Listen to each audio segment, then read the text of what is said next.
Good afternoon. Hope you had an enjoyable lunch. We'll now resume our meeting and begin the planning and work session. Last week, our governor released his fiscal year 2024-25 budget proposal that makes historic investments in public education to secure a bright future for all of North Carolina. The governor's budget includes over $1 billion for our public schools, an 8.5% teacher pay raise, and a moratorium on taxpayer-funded private school vouchers that rob funding from public schools where 8 out of 10 North Carolina children learn. We're fortunate as a state for the governor's leadership on education. And as you review his budget proposal, you'll see the governor's commitment to ensuring our public schools receive the resources so sorely needed despite the obstacles under the too long-running Leandro court case. Among those priorities, ensuring an effective teacher in every classroom and an effective school and an effective principal in every school. I'm pleased now to welcome the governor's education advisor, Jeff Coltrane, who will frame our work for the next couple days. Jeff, glad to have you, and thank you so much for your service in the governor's office for public education.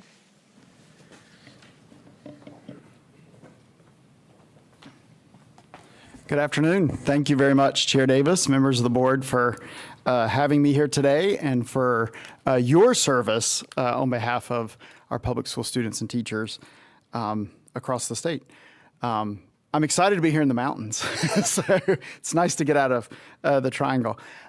Today, I'm going to provide an overview of the Leandro Comprehensive Remedial Plan. As Chair Davis mentioned, this has been a long-running lawsuit in North Carolina, and particularly highlight some of the actions around how the plan ensures that we get a highly effective teacher in every classroom in the state. I'm going to start with just hopefully a quick history of Leandro. We could probably spend the rest of today and most of tomorrow if we went through all of the history of Leandro, but try and provide a quick overview for you. So the Leandro lawsuit was filed in 1994 by 5 low-wealth school districts in our state: Hoke, Halifax, Robeson, Vance, and Cumberland. The lawsuit claimed that the state was not providing adequate resources for educating all children in line with what was required in the Constitution. This was actually one of many lawsuits around the country that had been filed by school districts or parents or children around school funding in a variety of states. Before the lawsuit could go forward, the Supreme Court actually had to determine if there was standing in this case and if the Constitution actually provided a right for an education. And in 1997, they ruled that it did in a landmark case and basically said that the Constitution does have a right for all children in our state for an opportunity for a sound basic education. The next slide just gives you a quick overview of how they defined that right, which is a pretty universal: the sufficient ability to read, write, and speak English, and sufficient knowledge of mathematics and science, sufficient fundamental knowledge of geography, history, basic economic and political systems, a sufficient academic and vocational skills to enable the student to successfully engage in post-secondary education or vocational training, and sufficient academic and vocational skills to enable the student to compete on an equal basis with other students in our society for employment. After the Supreme Court ruled that there was indeed a right, the case went back to the trial court, which Judge Howard Manning oversaw it. And in 2004, Judge Manning ruled that the state was not providing for adequate resources for a sound basic education for all children. And in his very lengthy hundreds of pages of rulings, he said there were 3 things that the state needed to provide. The first is a highly effective teacher in every classroom. The second is a highly effective principal in every school. And the third is the resources necessary to ensure that all students, and particularly at-risk students, have an equal opportunity to obtain a sound basic education. So those 3 principles became the foundation for how the state would seek to address remediating these issues in the future. So between 2004 and 2009, there were a number of actions the state took to try and address these issues, including increased funding for different areas, implemented the NC Pre-K program to help at-risk 4-year-olds before they got to kindergarten, and a number of other things. Of course, in 2009, we know what happened. The Great Recession hit. Lots of things, unfortunately, went backwards in the budget cuts and in the issues that we saw there. In 2017, Governor Cooper, when he took office, got together with the plaintiffs in the Leandro case and said, we've been going through this for almost 20 years now. How can we come together and come up with a comprehensive plan for how to address this? And actually, Judge Manning had retired in October of 2016, and in one of his last orders, he said the state should come forward with a plan for how to address this case. So the governor created the Commission on Access to a Sound Basic Education in July of that year. Vice Chair Duncan actually was a member of that commission. And then Judge David Lee, who was the judge that took over Judge Manning's oversight of the case, hired an independent consultant, which was Wested, based out of California, in March of 2018, to provide the court with the research and evidence they needed in an independent consultant way.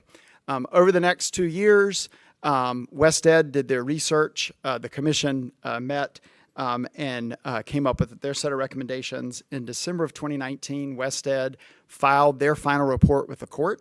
In January of 2020, Judge Lee issued an initial consent order acknowledging Wested's findings and then laying out 7 key areas that the state needed to address in a comprehensive remedial plan to move forward with meeting the needs of all children. And then just a couple of days later, the Governor's Commission approved their final recommendations. Just real quickly to give a little bit of background on the Wested report, they identified 8 critical needs, which you'll see are aligned with the 7 key areas. They conducted 13 separate studies across access to effective educators, access to effective school leaders, adequate and equitable funding, early learning and other resources, and then an adequate accountability and assessment system. They engaged more than 1,200 educators across 44 counties and in all 8 regions of the state. What I like to say that if you've read the Wested report, what they really found was North Carolina was doing a lot of things right. We had a great pre-K system.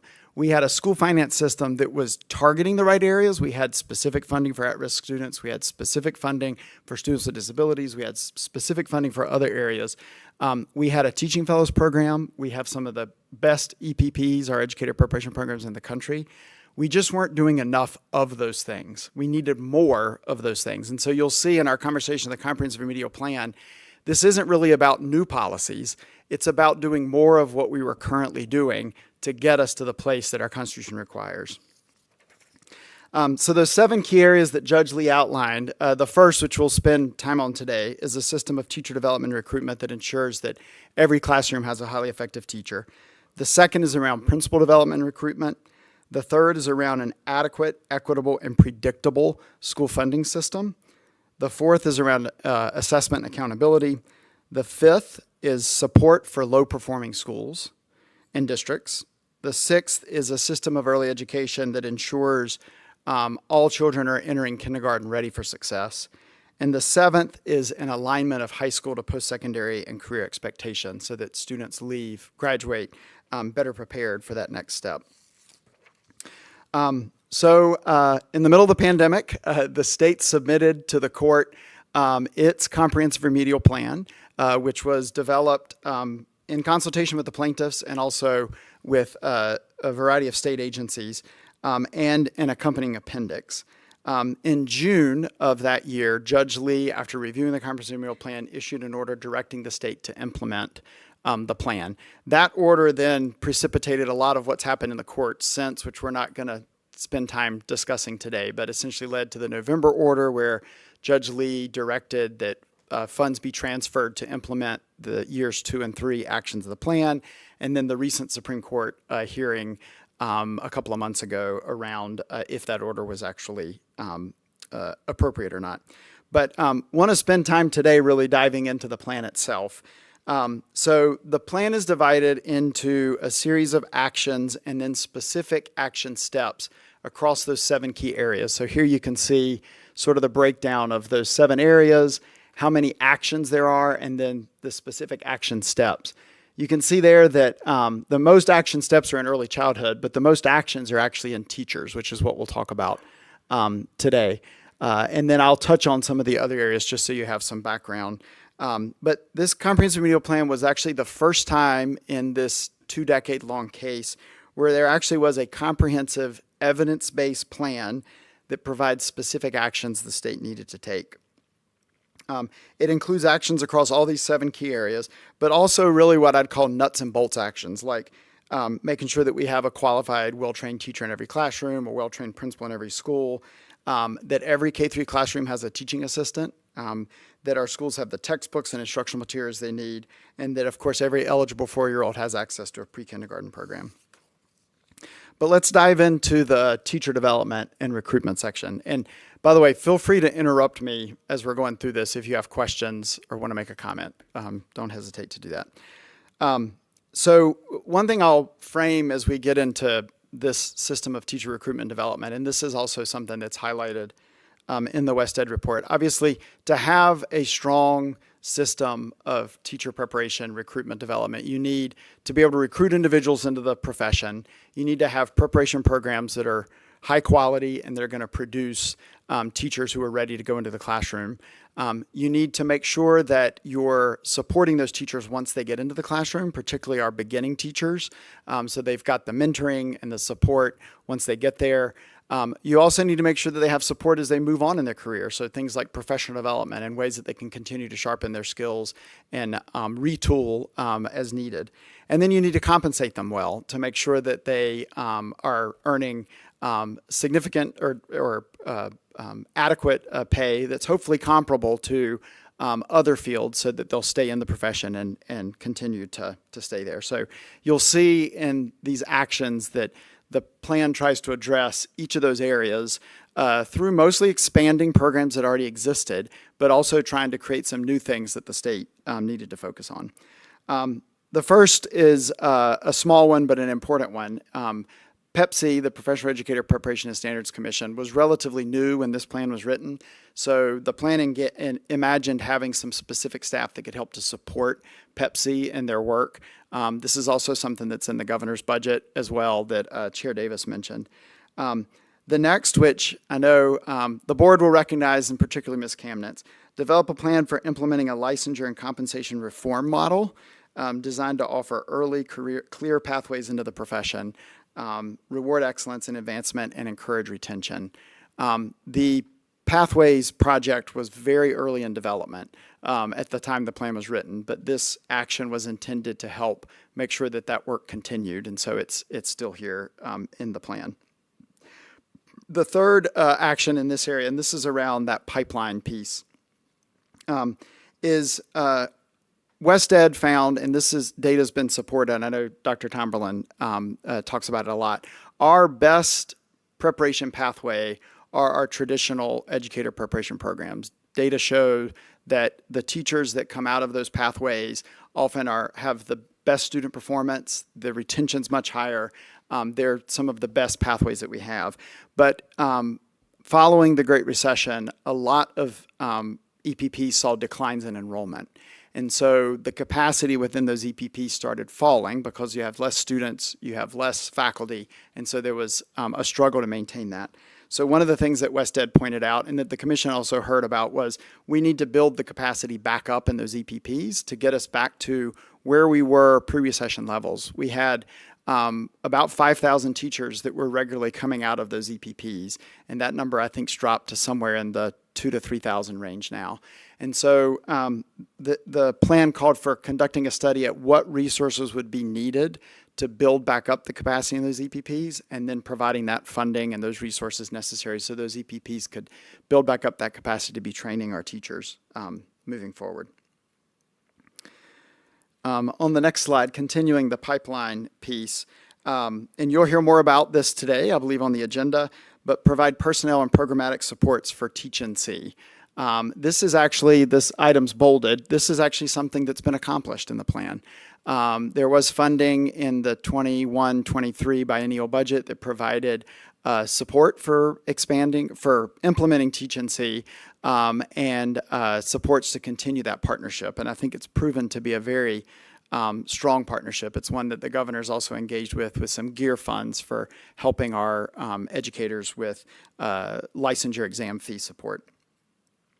The next one there is expand student recruitment programs that encourage students to become teachers. So this is really at the high school level. Programs like teacher cadets, pathways, teaching as a profession, some of the high school academies and the early college high schools that are out there that are specifically focused on helping students become teachers. There's been a lot of movement in this area, but there hasn't been the funding that was envisioned with this. The idea was that there would be a grant program that DPI would administer that would help to support our school districts and high schools in building back some of these supports that were available. And then the next was, this is something that South Carolina has been doing really well and something that we could use a lot of support on here, but a statewide entity that would actually help to coordinate all of the recruitment and retention efforts across the state. In South Carolina, there's one group that actually manages the Teaching Fellows Program and the Teacher Cadet Program and all of the different programs across the state so that you can see a lot more integration of those programs and supports across that pipeline. The next one is one that you'll be familiar with. So the plan envisioned increasing funding and pursuing policies that would expand the Teaching Fellows Program as it existed so that the state was actually recruiting and producing 1,500 teaching fellows a year. Actually more than what the original Teaching Fellows Program was, but what WestEd found was necessary to make sure that our pipeline was producing enough teachers to keep up with the demand in the field. This is also an area where we've seen some progress. We're not producing 1,500 teaching fellows a year yet, but there has been some policy changes that have helped the program to expand beyond what was originally there. So the program originally started off with just 5 EPPs. It was Elon, Meredith, UNC Chapel Hill, NC State, and UNC Charlotte. Shortly after the plan was submitted, and the plan envisioned this as one of the policy changes, the General Assembly adopted a policy change to recruit 3 additional EPPs and to both help to diversify the type of institution as well as the regions of the state that those institutions serve. So in 2021, Fayetteville State, UNC Pembroke, and NC A&T were added. And last year, the program expanded not just to STEM teachers and exceptional children's certifications, which were the 2 areas that the program could recruit teachers for, but actually added elementary education as well. And I believe this past year, they saw the largest group of teaching fellows in this new program since it started. And then just a month or 2 ago, App State was added to the Teaching Fellows Program, as well as ECU. So now we have more Western and more Eastern partners in the state. So there's obviously a lot of work still to do on this, but this is one area where we're seeing some progress. The plan envisions that the program would expand to be eligible to all EPPs in the state, as well as all certification areas, and then enough funding to provide scholarships for the 1,500 that I mentioned a year. So the estimated cost for this over the plan, and the plan's envisioned to be implemented over 8 years, would be $41 million added to the program to help expand it to meet those needs. Next, the next actions focused on residency programs, which I know the State Board's been hearing a lot about. This is a relatively new pathway into the teaching profession, and a lot of our EPPs are setting up these residency programs now. When the plan was written, this was still new, and so there wasn't a lot of activity on this. But the plan envisioned having a matching grant program for high-quality EPP residency programs, specifically targeting high-need and rural school districts to help support the development of teachers who would move into those school districts. The next big action is around recruitment and development, and this was increasing access to some programs that were already out there and that have been in place for a number of years, particularly the TA to Teachers program, the Troops to Teachers program, which I think now, unfortunately, is not around, and the Pathway to Practice, which was a partnership between NC State University and UNC Chapel Hill that provided an online program for teachers to become licensed. The next area was specifically around Grow Your Own and 2+2. So Grow Your Own is where school districts or partners in local communities are trying to both recruit and then help to train teachers to become certified. And there's a program in the eastern part of the state in particular that's had quite a bit of success for about 20 years now, Partnership Teach, that's based out of ECU. And this program is actually a 2+2 model. So individuals in a rural community enroll in their local community college. They'll complete the first 2 years of their bachelor's degree at the community college. Then they complete their teacher licensure remotely from ECU, still at their community college. And so those teachers never have to leave home. They stay in their home communities. The success has been, the retention rate's been particularly high, particularly in these rural communities. So these are individuals who, grew up there, they've lived there, they want to stay there. And their success rate has been as successful as traditional EPPs. And so this plan was to both expand that program as well as other successful 2+2 and grow your own programs that are out there. The next big action was around increasing the racial and ethnic diversity of the North Carolina teacher workforce.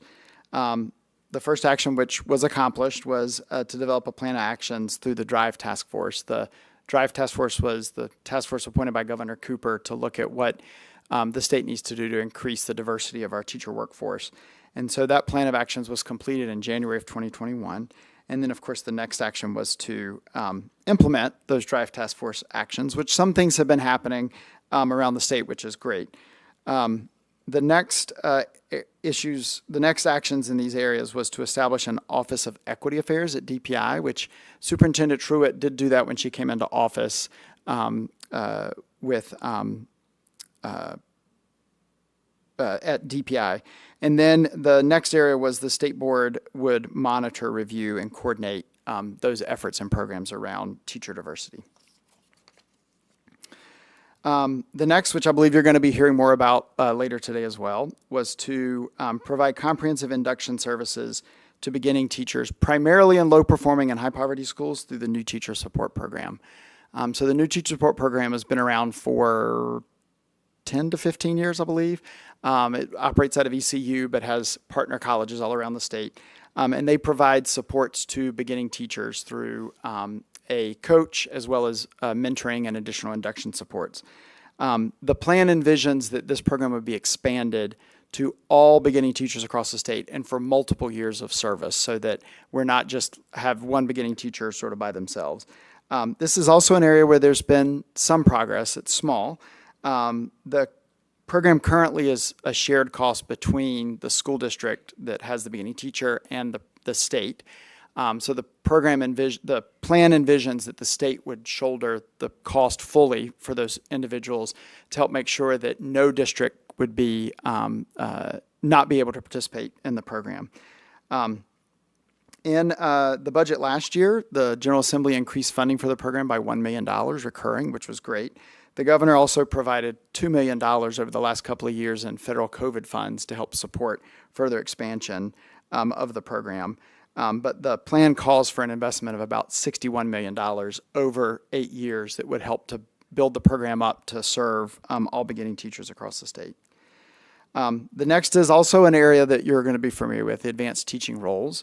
So the plan envisions creating both a permanent advanced teaching roles program as well as providing sufficient grants to all school districts so that they can begin the process of implementing advanced teaching roles.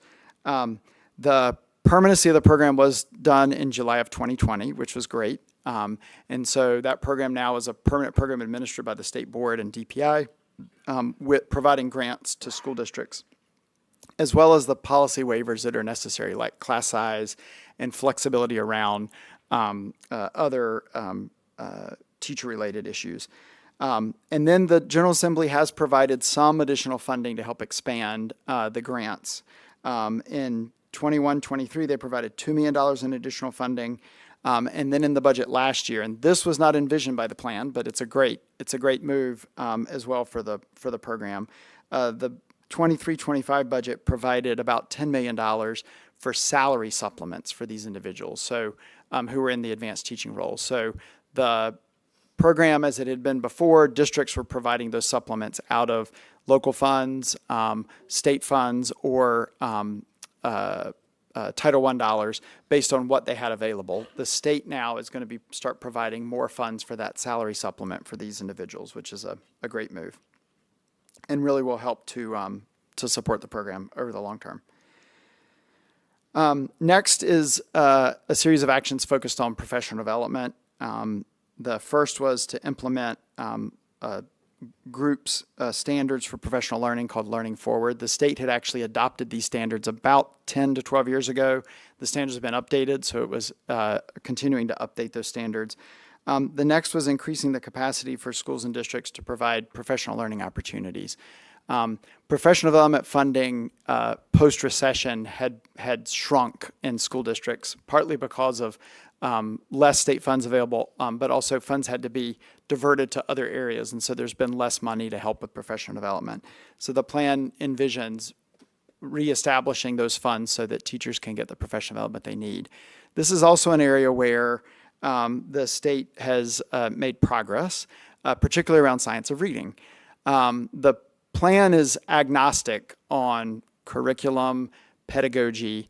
The idea is that what are those major support structures or resources that are necessary to adequately teach children or to implement pedagogical changes that superintendents or principals or the state board or DPI see are necessary to help with teaching children.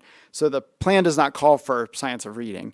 However, the $34 million, I believe it was, that the state invested in science of reading professional development in 2021 and 2022, the courts recognized that those investments were meeting the needs of the plan. And so even though it's pedagogical specific, the court recognized this was an important investment and one that met the needs of the plan. So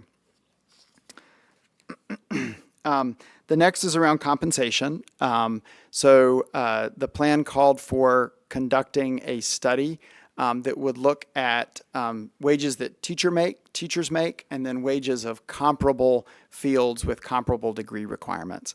This study has not been conducted, but there are studies nationally that have found that the difference between those types of fields, so what a teacher makes in North Carolina versus what a similar field, a comparable profession with a similar degree field, is about a 25% reduction. So teachers make about 25% less than those teachers in other fields.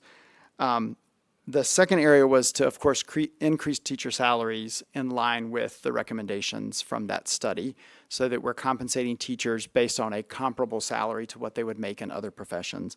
And starting with, before the study got made, starting with a 5% increase over the first biennium of the plan. This is actually something that the state accomplished, that 5% increase. So over the first 2 years of the plan, this was the state invested enough funding in teacher compensation to meet that 5% increase.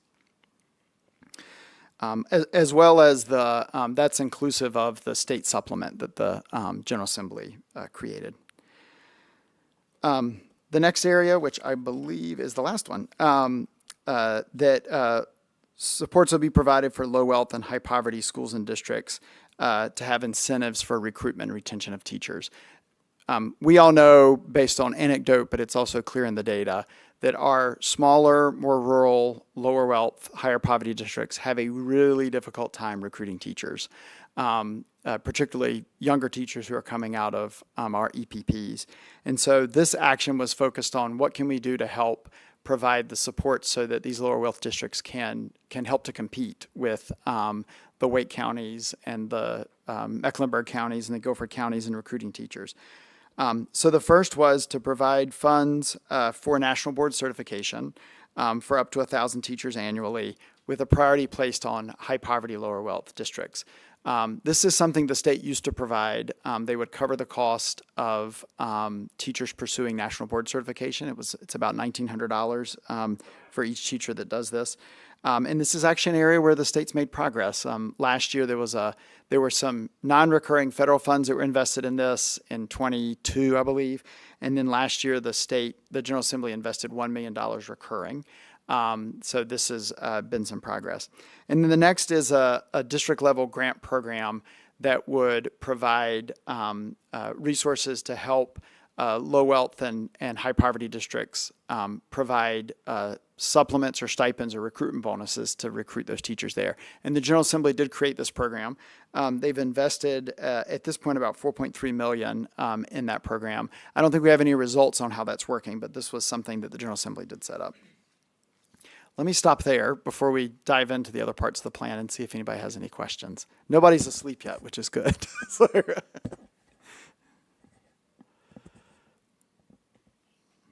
Great.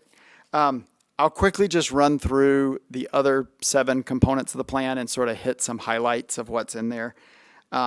Around principals, sort of the 2 big actions there were to increase funding for the Principal Fellows Program so that the program was preparing up to 300 principals annually.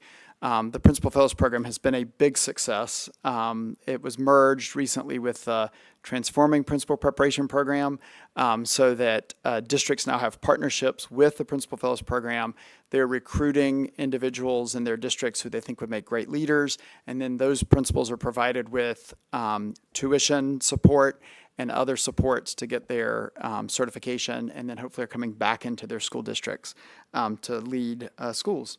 The next was develop a plan and implement a school leadership academy. This was also something that DPI accomplished early on in the plan. Around financing and resources, this is obviously the biggest part of the comprehensive remedial plan, both from a monetary perspective, but also an implementation perspective. And this part of the plan really focuses on how do we make sure that resources are getting to the children that need it the most, so our most at-risk students, children with disabilities, children from low-income families, English language learners, and then to our most at-risk low-wealth districts. So the first is to remove a cap and increase funding for the children with disabilities allotment. Since the mid-90s, the state has had a cap on the percentage of children that districts can get funding for who are identified for disabilities. So that cap used to be 12.75. The General Assembly actually lifted it to 13%.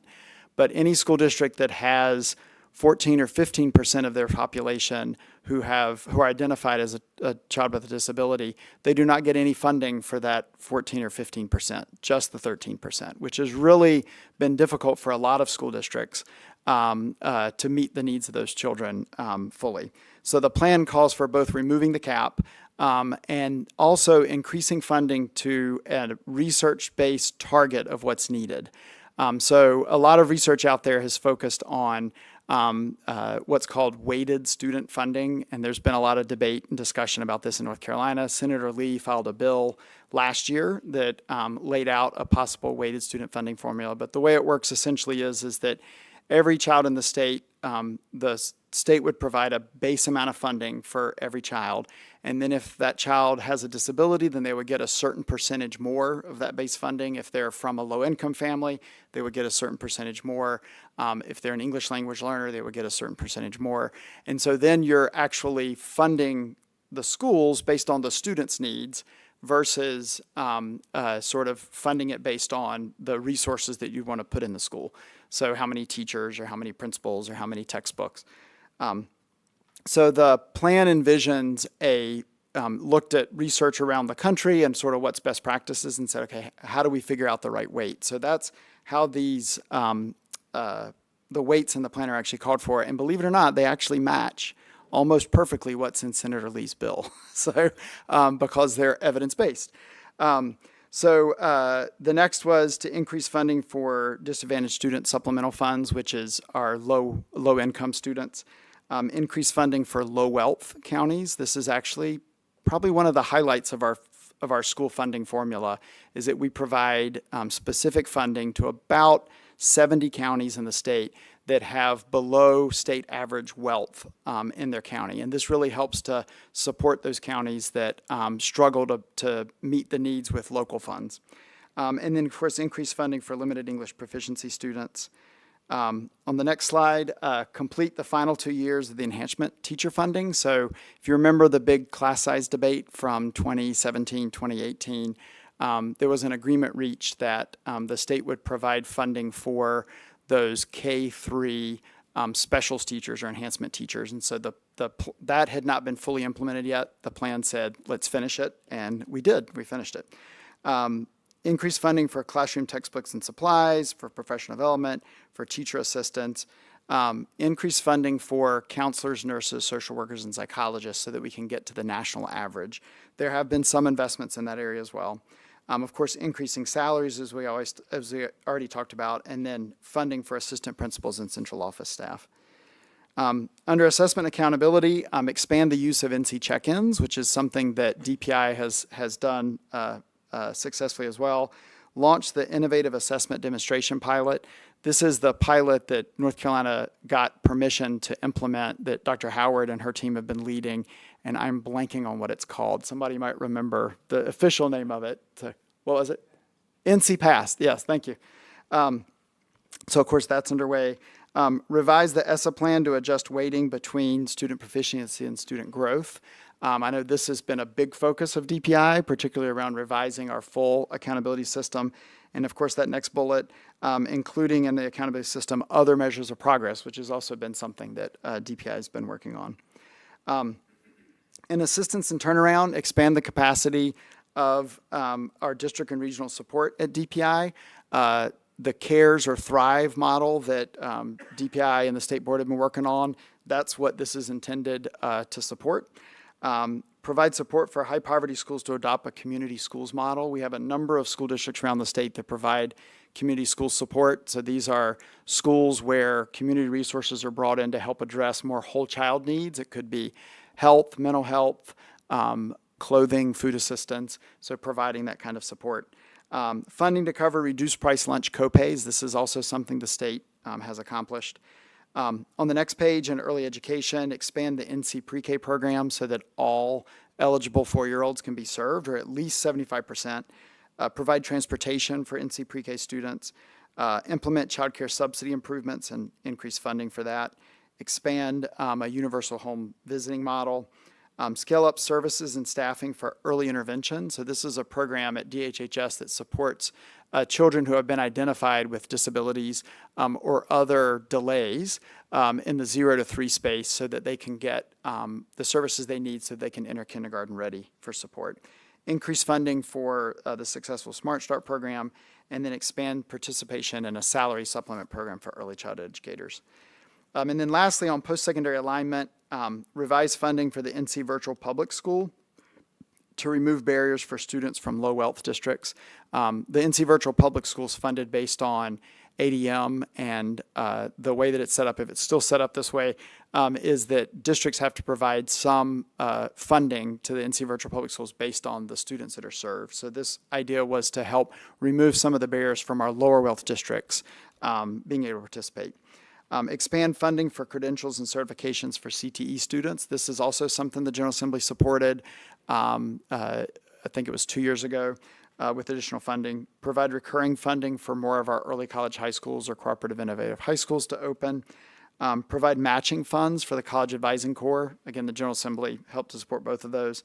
And then lastly, provide funds for expanding career development coordinators in grades 6 through 12. There's a number of career development coordinators out there, but not enough. And so the plan envisions providing support so that all of our middle school and high school students would have access to a career development coordinator. The next slide just gives you a quick overview of the estimated recurring costs of the plan without the studies. You can see there the biggest is in finance. For our public schools. The next biggest is obviously early childhood education. Combined, those two or those areas are about 2/3 of the plan, and most of that is focused on our most at-risk students. So $1.9 billion of the funding actually would go to help address the educational needs of students from low-income families, students with disabilities, and English language learners. $1.2 billion would be focused specifically on early childhood, primarily NC pre-K, early intervention, Smart Start. And then $1.2 billion is into critical services for staff in school districts. So this is school nurses and counselors, teaching assistants, the enhancement teachers, career development coaches, and then assistant principals. So 90% of the funding really goes to our school districts and local counties. So this is really all targeted to helping make sure that our school districts, our schools, and our local early childhood programs have the supports they need to meet the needs of all students. And I'm going to stop there. Hopefully I did okay on time. Any questions or comments for Jeff? Ms. Kamens? Not just a comment, really. Thank you, Jeff. That was really, we haven't really talked in depth about this plan for quite a while, so it was really helpful to me, and I'm sure a lot of other people around the table to get a reminder of the scope of it. Mm-hmm. And also, I'm encouraging to know that we have made some progress there, quite a lot. Much more to be done, but, so thank you. That was a great presentation. Absolutely.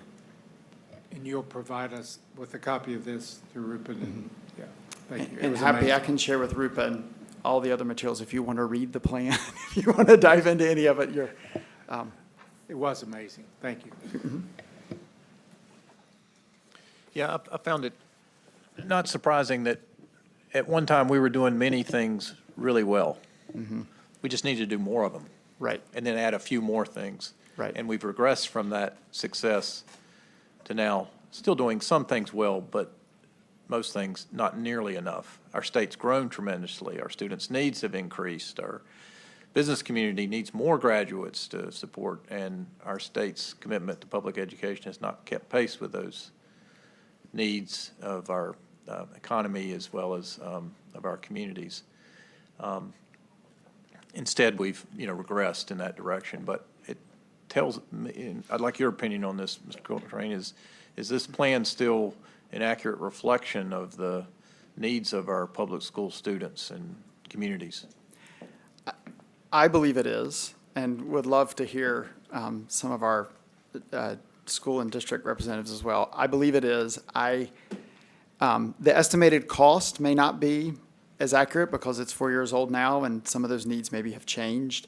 But I think on the whole, these are those critical pillars of support that we provide to our schools, or that we should be providing and that we need to provide more of. And, based on WestEd and research around other education systems are sort of those critical pieces that are necessary to be there. So I do think it's still the right focus.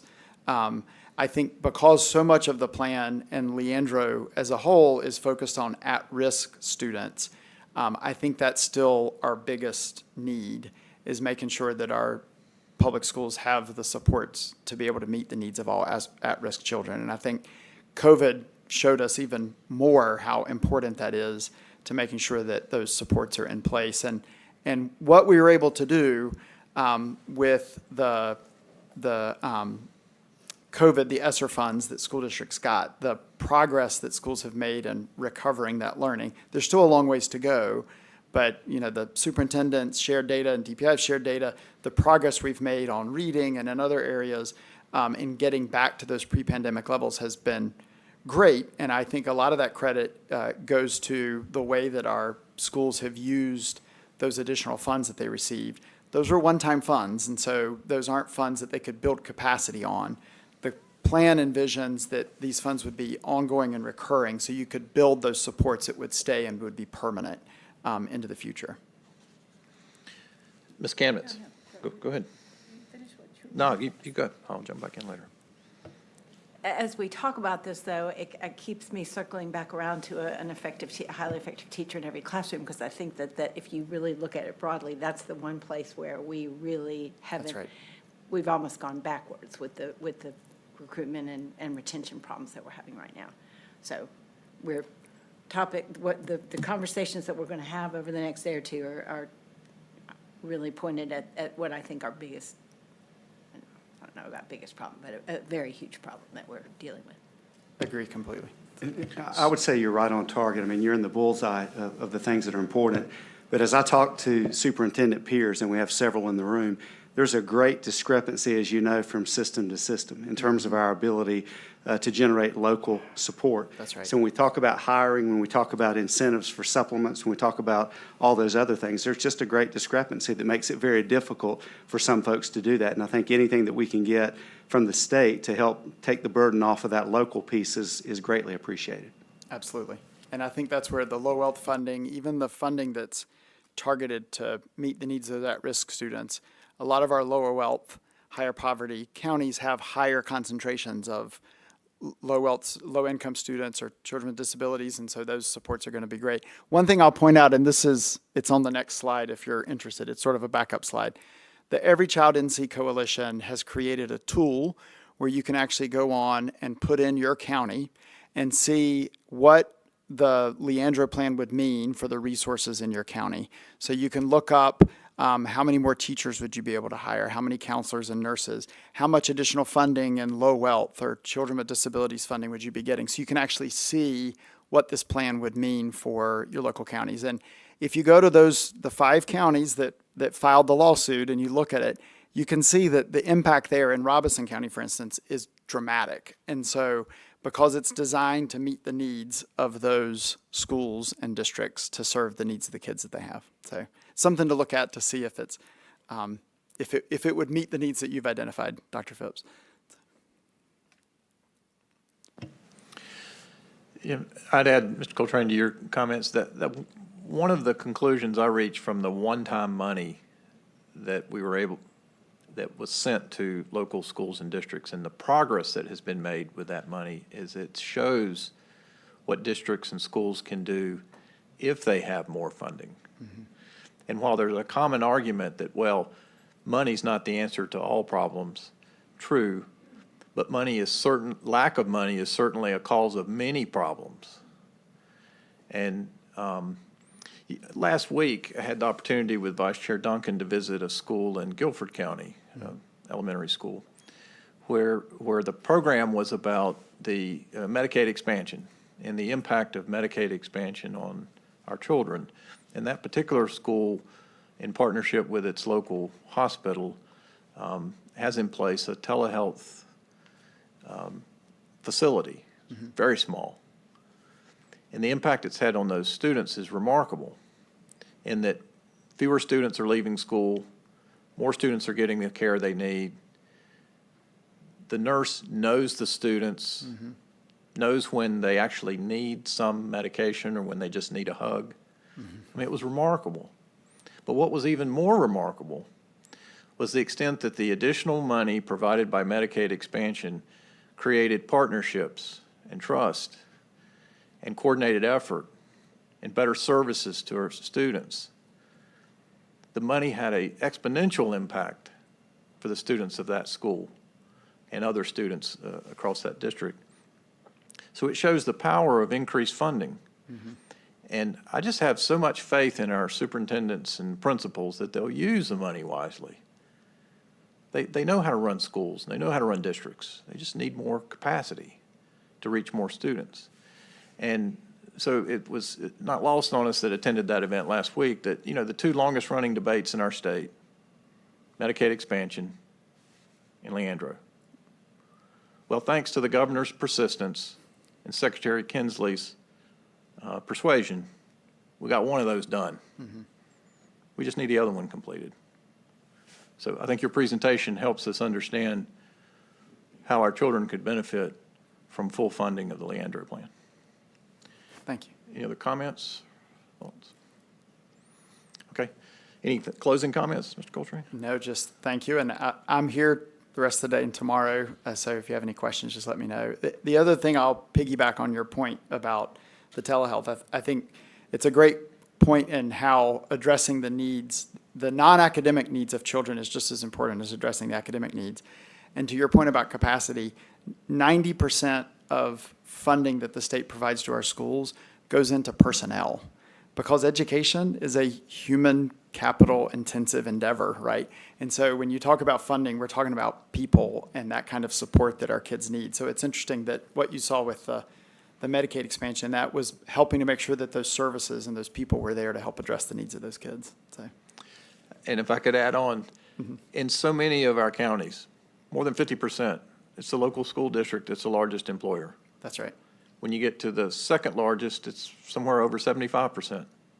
It's a great economic development strategy to hire teachers. That's right. Yeah. Okay. Thanks Thank so you. much. With that, I'll turn to our Director of Board Policy and Operations, Mr. Fafaria, for the next item. Thank you, Chair. Thank you, Jeff, for laying a foundation for us.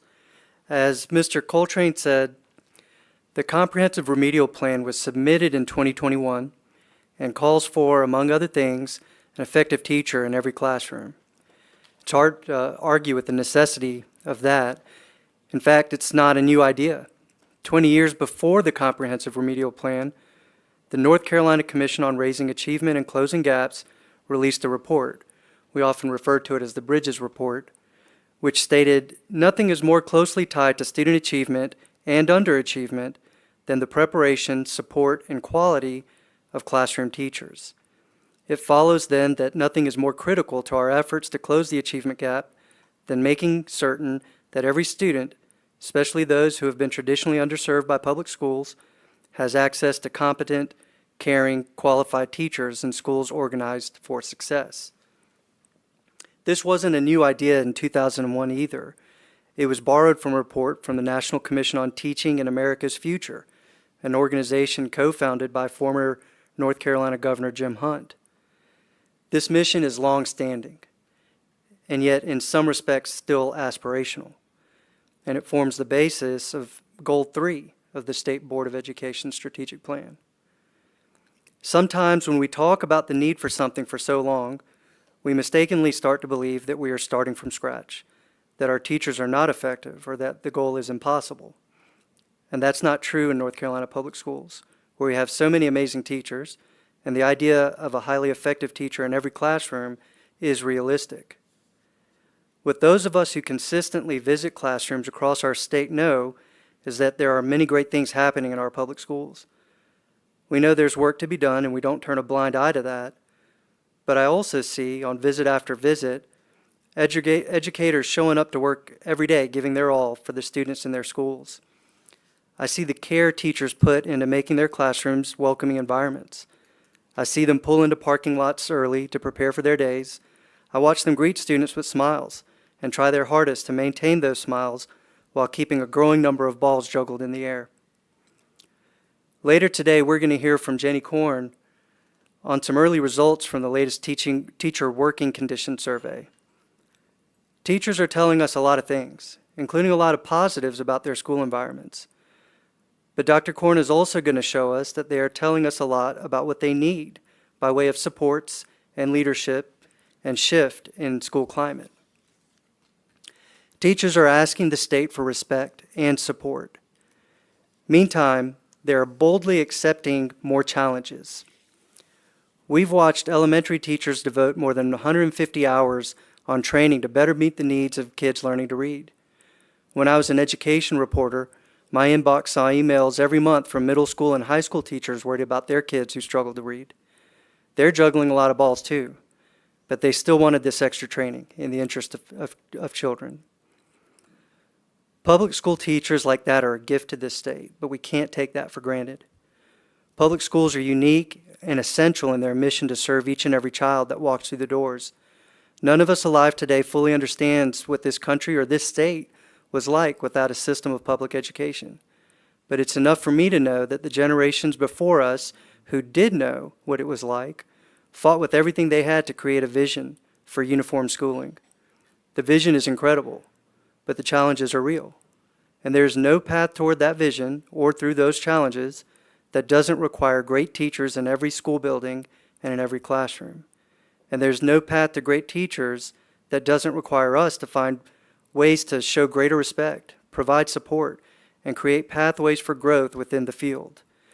That's what we are here to confront over the next 2 days. 2 months ago, Andrew Seiberg told us about troubling trends in educator prep enrollment.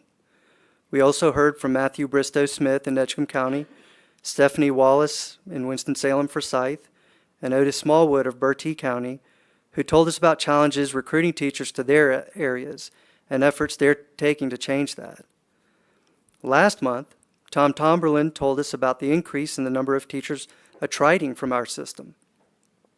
Dr. Tomberlin showed us that public schools hired more teachers than they lost, as has been the case for several consecutive years, but that gap closed in 2023. Dr. Tomberlin also showed us the potential for bolstering the profession by fixing the leaky pipeline at its base for beginning teachers who are leaving at rates as high as 20-plus year veterans who are at or near retirement age. Today, we're going to hear from Teach NC about some of the challenges and responsive efforts in recruitment. We're going to hear from App State about how losing the Teaching Fellows program compelled them to act and build a homegrown initiative that produces well-prepared beginning teachers. We're also going to spend time digging into responses to the Teacher Working Conditions Survey. And finally, we'll spend time hearing about existing beginning teacher supports, what we're seeing in the field. This week's agenda, as well as the last three really, were designed to provide you with the ideas and information that will prepare you for the planning and work we'll do at the end of today and tomorrow. Today's work is around beginning teacher supports, and tomorrow's will focus on a critical component for creating opportunities for teachers to advance within the profession. I ask you to reflect on what you heard and learned the previous few months. Think about what stuck with you. And I ask you to reflect and journal your thoughts today, capturing what you've learned about teacher recruitment, preparation, and existing supports, so that at the end of the day, we can collectively provide feedback on what our role is in beginning teacher support.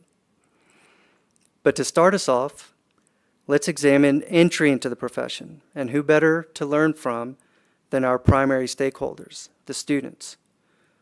We'll hear directly from young people at the precipice of their first careers. Some of them are going to tell us why they want to become a teacher. Later, one is going to speak candidly on why she changed her mind.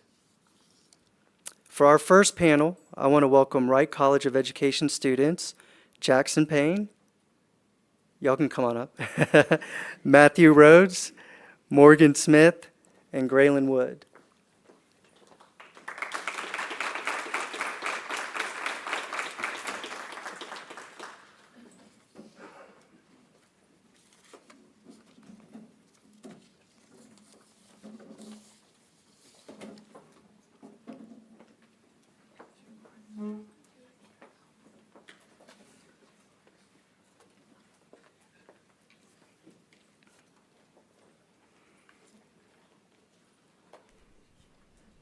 Welcome, y'all, or I guess really thank you for welcoming us into your space. We're excited to hear from you folks, on your way to becoming teachers. Can we start, can you introduce yourselves, your name, where you're from, and how about a teacher that's made a difference in your life? Yeah, I can go first. My name is Jackson Payne. I am from Dallas, North Carolina, which is in Gaston County. And a teacher that truly inspired me has to be my grandmother. She was a elementary school teacher, then became a principal. She actually graduated from App State 50 years ago. And luckily, I decided to bring her with me today. So she's actually sitting right over there. But she's absolutely awesome. She has really helped me find a passion within teaching and wanting to pursue becoming an educator. Not in elementary school, but maybe a little bit older. Hey y'all, my name is Matthew Rhodes. I'm an elementary education major with a concentration in psychology. I'm from Mooresville, North Carolina, which is in Iredell County.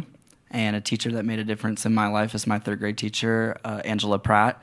I had her up until she went on maternity leave in the second semester, but she was by far my favorite teacher that I had growing up, and I'm still connected with her today, and currently in the process of helping figure out if I'm going to tutor her kids now when I go back home this summer. But she was a phenomenal teacher that showed me exactly who I wanted to be when I enter the profession here in a year or so.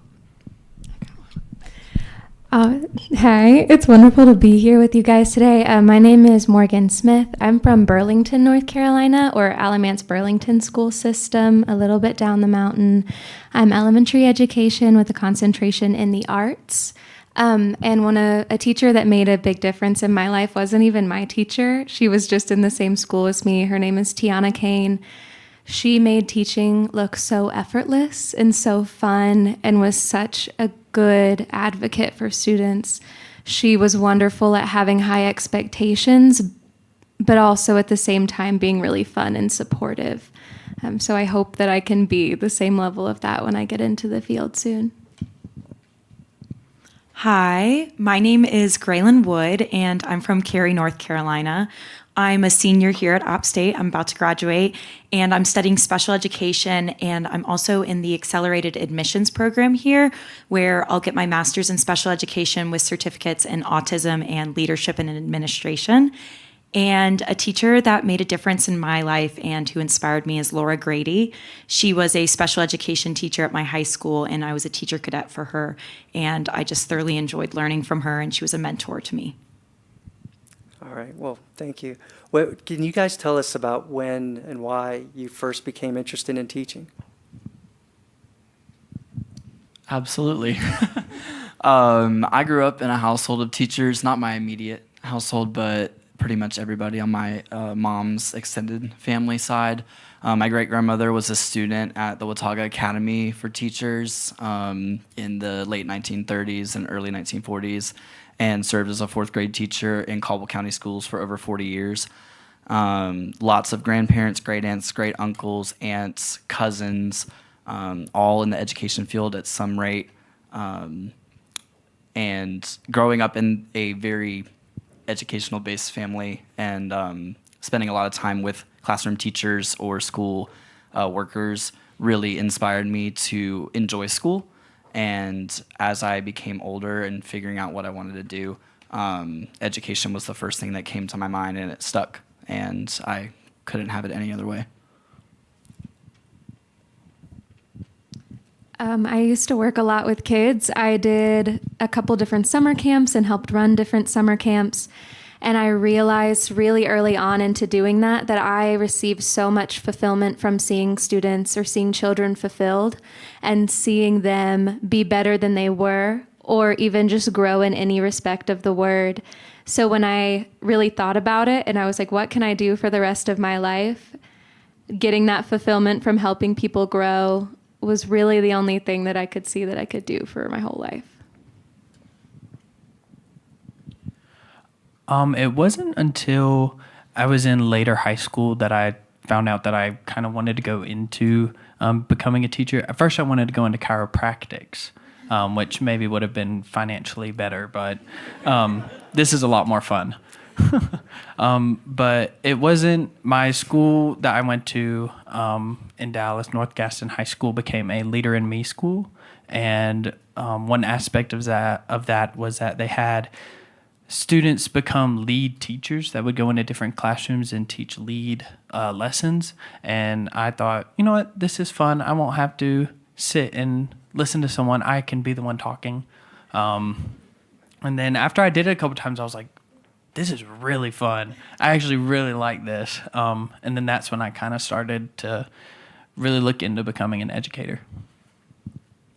I think I've always wanted to be a teacher from a very young age. I always loved maybe just being in charge. Maybe that was it. But my mom used to tell me that I was probably no older than 4 or 5, and I'd be teaching my little brother how to read when he was like only 2. So he probably wasn't understanding anything I was saying. But I think I've always had a drive and a fire inside of me to teach and to help and to inspire and to implement change in this world. How do people respond when you tell them that you want to be a teacher? And does that impact you in any way?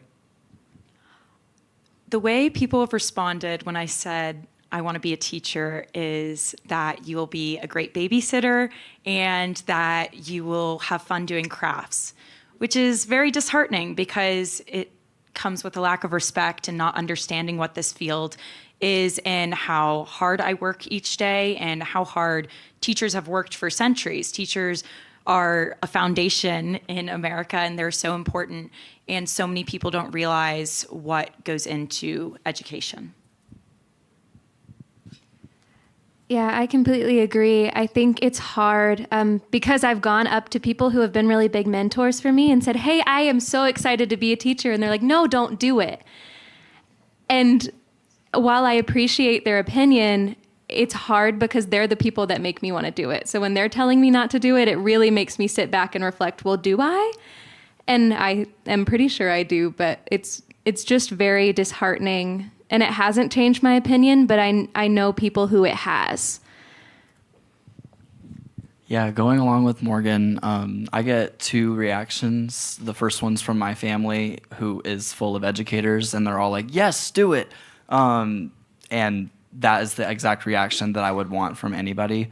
And then when I tell acquaintances, friends, or just people I meet that I'm going into education, it's either that or, oh, what are you doing with your life? You're never going to get paid enough. You're not going to, have free time. You're, a lot of negative reactions. And it's, again, disheartening to know that that's how people who aren't in the field or even are in the field view what it is today. And I think that serious change needs to happen. Yeah, kind of just to reiterate what everyone has been saying up here. Usually when I say, oh, I'm going to become a teacher, like I want to teach high school, the first reaction is, oh my gosh, why would you do that to yourself? And then that's honestly, a follow-up to that is usually, oh, those kids are awful, which also is very disheartening, especially when all of us up here have devoted 4 years of our life to pursuing a career where we get to work with kids. Because in reality, most of us know the kids, they just want to make you laugh. They're super smart. They're super intelligent. It's just there's like kind of a misunderstanding and a misconception with generally everyone who is not in education. Board members and advisors, these are warm-up questions. I'm going to turn to you in just a moment here. I'm curious though, what do you imagine being a teacher is going to be like? I think overall it's going to be hard. I don't think I ever went into this profession thinking it was going to be sunshine and rainbows. I think it's going to be one of the hardest things I ever do, but I think it's going to be the most fulfilling thing that I ever do with my life. Yeah, kind of to piggyback off of that, I cannot talk today. You're good. I will probably be absolutely exhausted at the end of the day just driving home, but I'll feel a sense that I'm really proud of what I do, and I'm really happy that I decided to go into this. I think being a teacher or specifically a special educator is wonderful, but that's not only the only role I'll have. As well as that, I'll be a case manager. Sometimes I'll be a nurse for some students. Sometimes I'll be a therapist, a counselor. And that's a lot of different tasks and balls to juggle. And there's a lot of different roles I'll fill into that role. And that's very exciting. But it does seem a little daunting with so many things to manage with all the other things that we do day to day as teachers. I'm also really excited. I cannot wait. But again, it's you're filling a lot of shoes with only 2 feet, and you're not just a teacher. Like, you might be one child's everything, or multiple children, for that matter.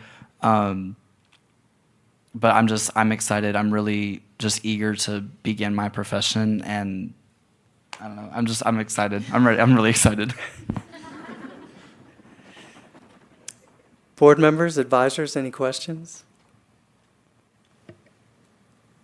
One of the things that concerns me about students in general, and particularly students that are going to go into education, is the amount of debt that you've had to accumulate to have an education. So can you tell me some thoughts about, you don't have to specifically tell me how much debt you have, or if you want to share that with us, or does this challenge you, or is it weigh upon you as you're beginning a career with the amount of debt that you've had to undertake and how you're going to pay it off?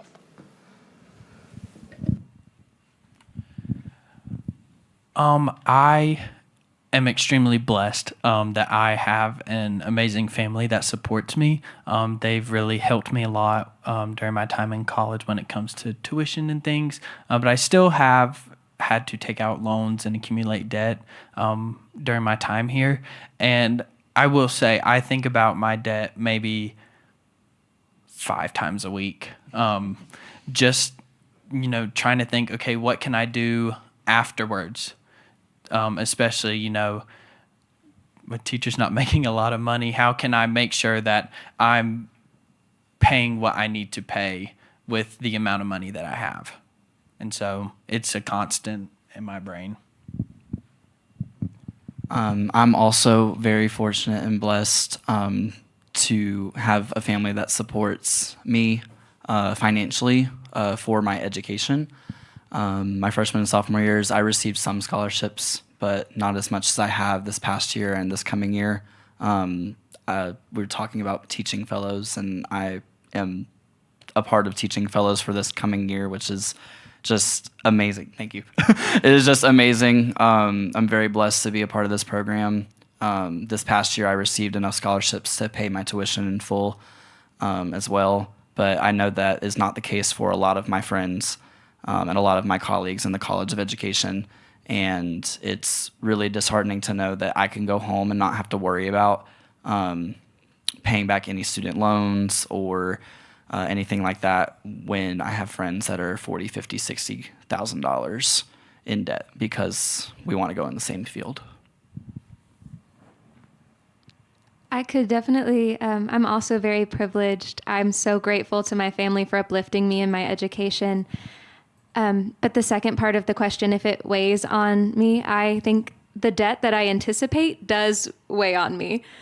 Like I said, for right now, I'm good and I'm supported. But once I get out on my own, I do worry if the wage that I receive will compensate not even the life I live now, but a life that has all of my needs met.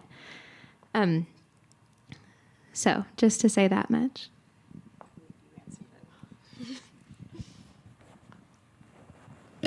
Thank you for that information, and we'd like to change the dynamic, and this is something that's very concerning to all of us on the board, and we hope that the citizens of North Carolina are listening to this today, because it's challenging work, it's very important work, and we want our teachers to be compensated so that they'll be able to have the things that they desire and want. So thank you all for doing what you're doing. Ms. Kamnitz, Mr. Green, and then Dr. Williams. Each one of you has been so eloquent about your motivations for entering the teaching profession and the inspiration that you find there. But you've also been very clear about the reaction that you're getting. So obviously there is a real gap between perception and reality here. How would you recommend that we as leaders of education in this state, how could we help with that gap? Any thoughts on something that we could do to lift up the profession to people your age or younger who are thinking about teaching as a profession? I know you guys were talking about recruitment and influencing high schoolers or maybe people who are about to go into college, which is really exciting. But I also think we need to influence people to stay in education. In order to get people into education, we need to see that education is actually a viable career path and people want to stay there. Social media is such a big thing today. And across social media, every other post I'm seeing people are leaving education. The lack of administration support is not there. You're not being paid. You're not getting paid for your master's in North Carolina. Lots of people don't want to step into that field from what I've seen on social media. So I think we need to change the reality of people in the field right now to get people to want to pursue education. And kind of what we were talking about earlier with the reactions that we're getting, most of the negative reactions from people who are telling us not to go into this career field are teachers. And so I think the biggest issue when it comes to teacher recruitment is keeping teachers that are already in the schools happy. They're influencing so many people to not pursue education. And so I think that has to be probably the starting point if I was on the board. Something they ask of us a lot is to write in papers or other things, what is our why? Why are we into teaching? Why are we still here? And I think that sometimes I really miss that from the veteran teachers or the teachers that are my mentors. And I love that you brought up social media because I think that's such a wonderful tool.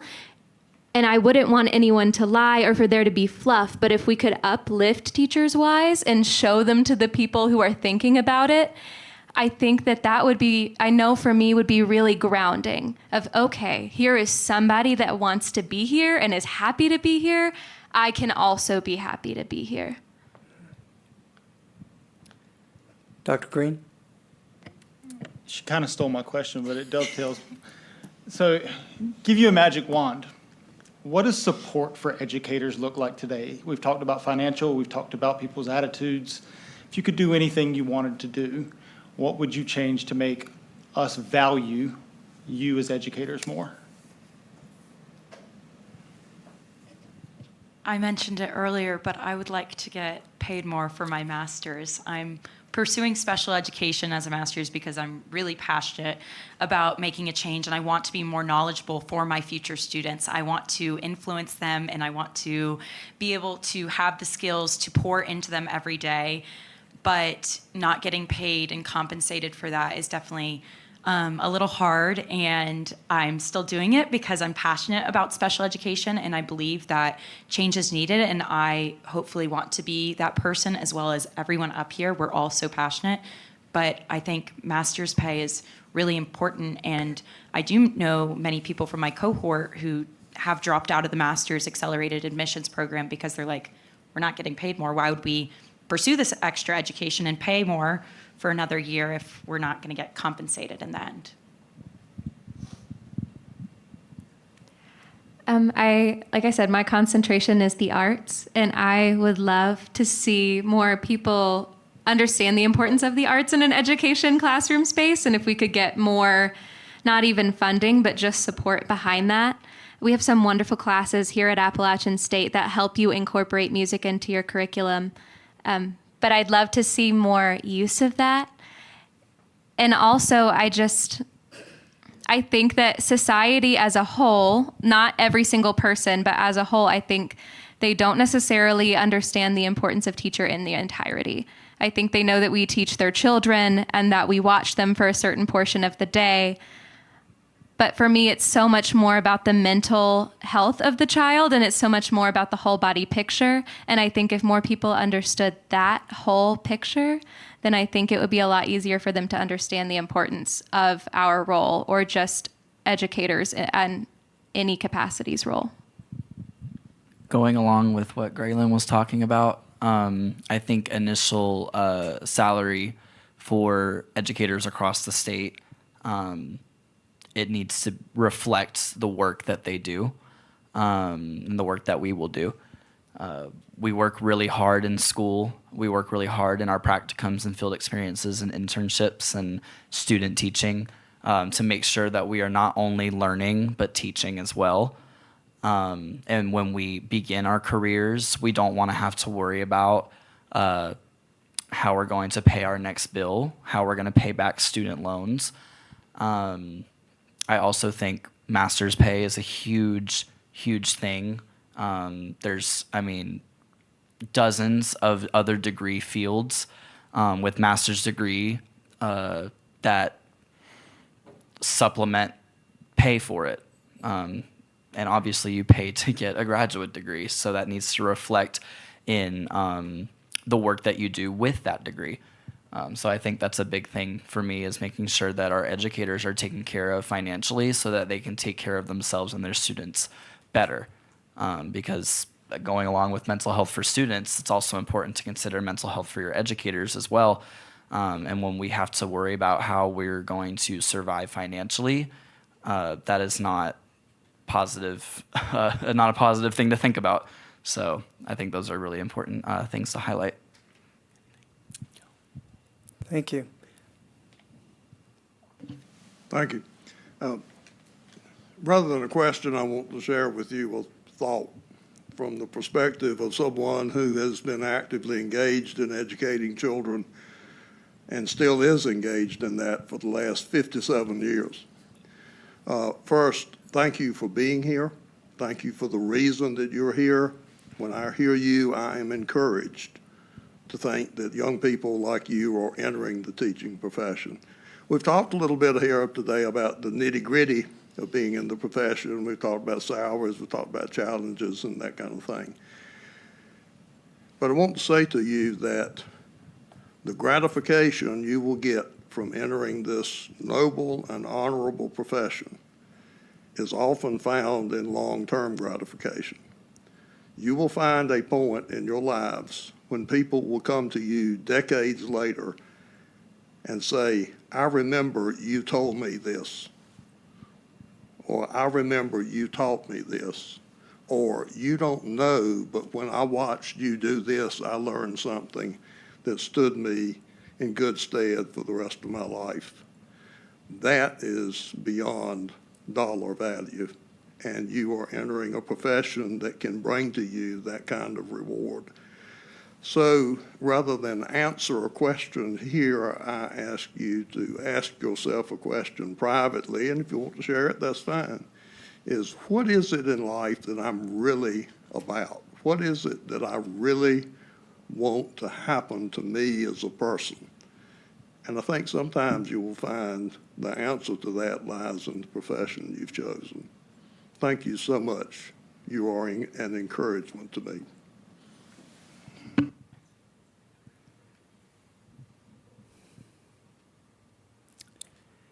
All right. Thank you, panelists.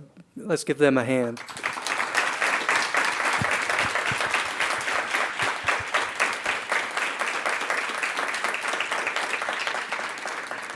These are our 4 classrooms that are going to be in good hands.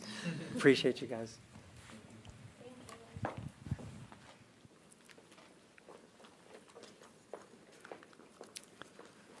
So we'll welcome our next guest, our next panelist. And I hope you guys are taking notes. I'm hearing some themes emerge. I see you, Ms. Kamnitz. So welcome Shiloh Lovett, who graduated from Wright College of Education with a 3.9 GPA, is published, and is working on her first research article. She was a junior marshal for the history department here and is driven by service and volunteer work. She's the exact type of student we want in our ed prep programs and entering our classrooms. So what happened? Let's find out. Shiloh, welcome. Hi, thank you. You knew you wanted to be a teacher at a young age. Can you tell me about that? Yes. So as the current students were listing off the names of some teachers that inspired them, 4 came to mind. The 2 that I'd like to start with are coincidentally both named Stephanie, Stephanie Ward and Stephanie Kennedy. And I grew up in their classrooms as a child. I grew up after school waiting to go to gymnastics and all these other extracurriculars, going to cheerleading practice at my elementary school.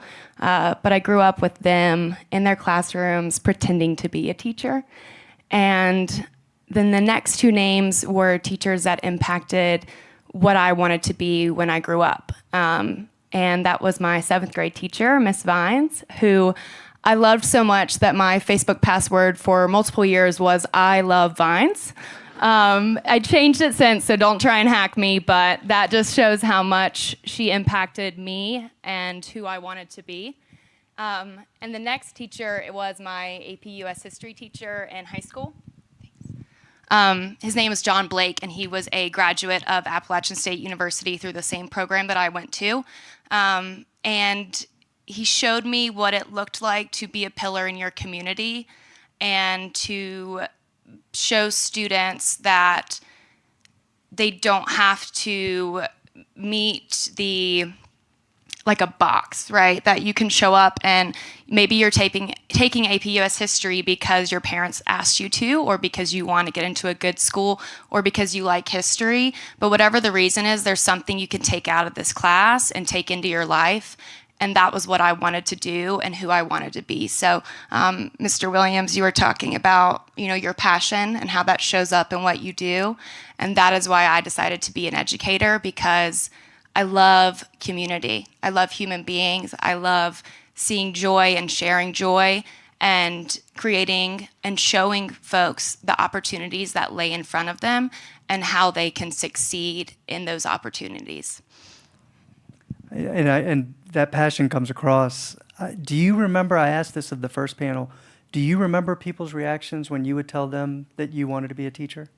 Yes. I call it the, oh, that's sweet reaction. And I get iterations of that, but it's this concept of, you also mentioned, Mr. Williams, nobility, right?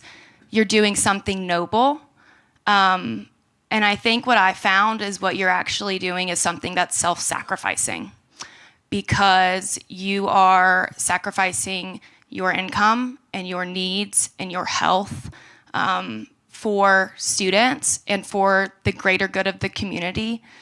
And to kind of backtrack to the, oh, that sweet reaction, it's this reaction, right, of, oh, you're doing something that's really hard and that you're going to be undervalued and underpaid and undersupported. And like, I cannot believe you're crazy enough to do that. That is wild. I was also thinking about my dad a little bit ago. I'm a first generation student. And when I told my parents I wanted to go to college, and they asked what I wanted to study, and I told him education. I mean, just imagine like a comic book character, like bewildered. He was beside himself. You're going to go to college and take on debt for education. You don't want to be a doctor. You don't want to, do something where you're going to make a lot of money, become an accountant, something boring. Please, please, please. But I was very decided that I was going to study education, because I know how much community means to us and the difference that was made in my life. And that was what my purpose was and still is. Yeah, in fact, you only applied to App State. That was the only place you applied because you knew that you wanted to be a teacher.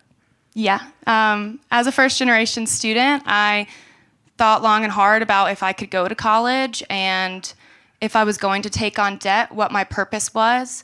And I only applied to App State because I wanted to be an educator, and this is the best place in the state to do that. This is the best school. They have the best mentors. They have the best program. And I was very decisive. Like, talking to friends, even now, when I tell them I applied to one school, same bewilderment of, what? Like, you probably had so many options. You could have applied anywhere. You could have done anything, and you went with one pick. But I knew what I wanted to do, and I knew my passion, and I had found that line. I had found that path, and there was no reason to question or seek other options. And so can you tell us a little bit about your experiences in the College of Education and with some of your classmates? Yeah. So my major was secondary history education, which is based somewhat in the history department, because you get a lot at the high school level. You're focusing more on your curriculum as much as you are on just leadership and being in the classroom. And when I started student teaching, there was a student in my cohort who had already decided that she was not going to be teaching. She was going to complete her degree because she had made it this far, but she had no intention of going into the classroom, and had actually already secured a job post-graduation before we had even began student teaching. And I was shocked and kind of confused and a little bit suspicious of her, of like, why are you doing this?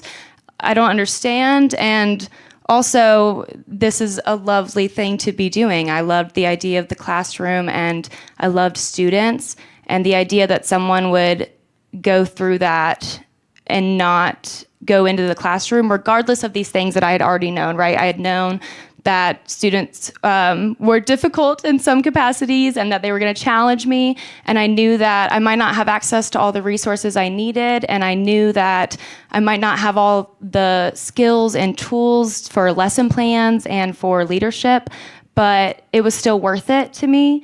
The profession was still worth it, the career path.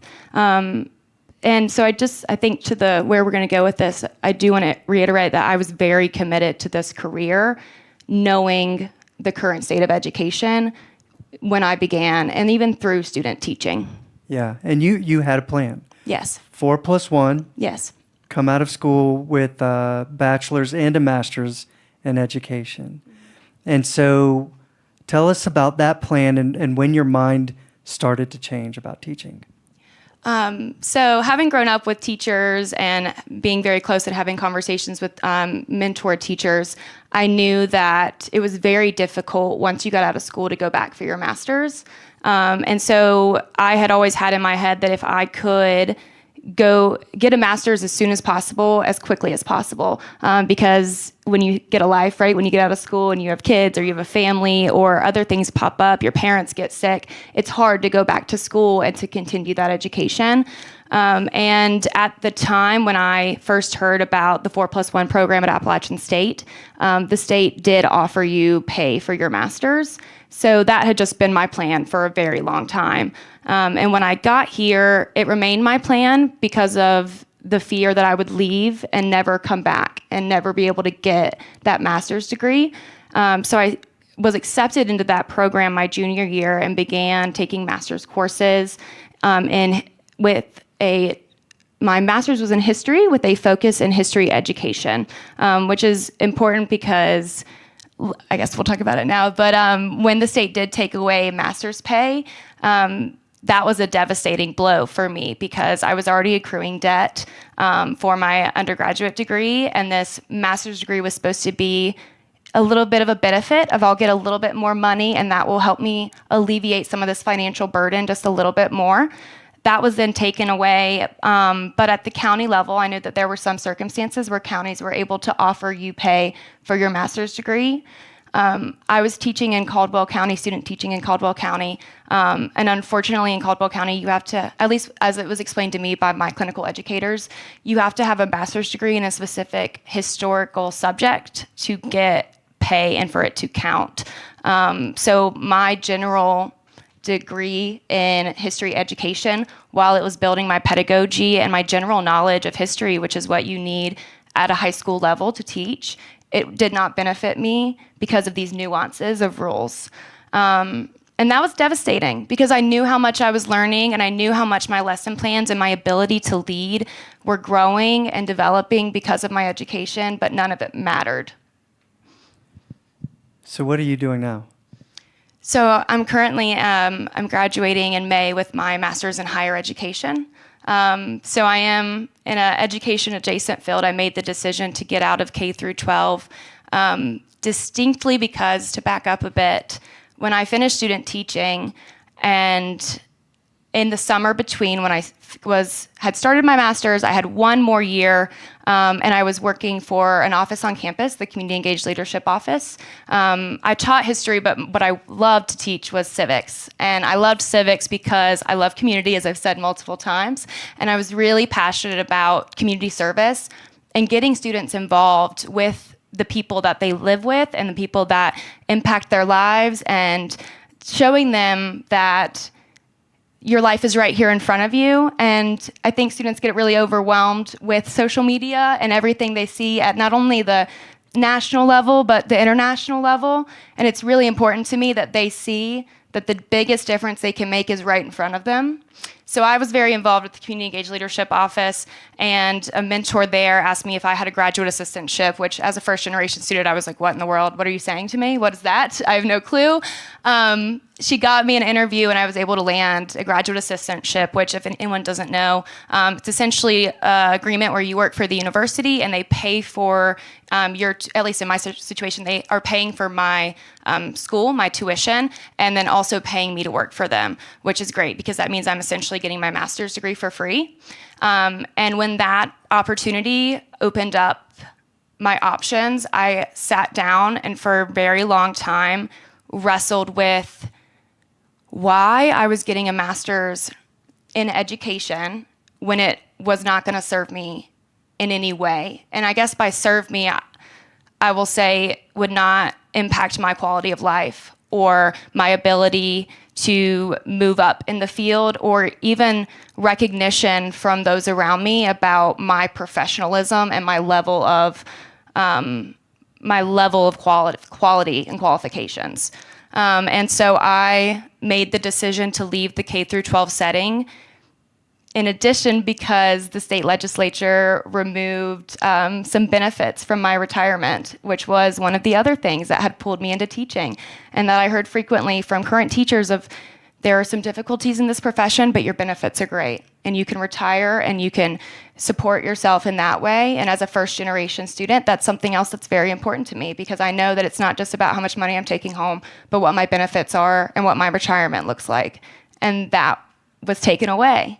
And even in higher ed, you know, they kind of closely follow each other, right? So I have actively chosen a concentration of higher education that is a path for data analysis and data visualization, because it's another opportunity for me to get out of the education setting in general. And I know that the way K through 12 is going and higher ed is going, not only at the state, although that is where my main focus is, but also nationally, it's really smart for me to have a plan to get out of education in general. Board members, advisors?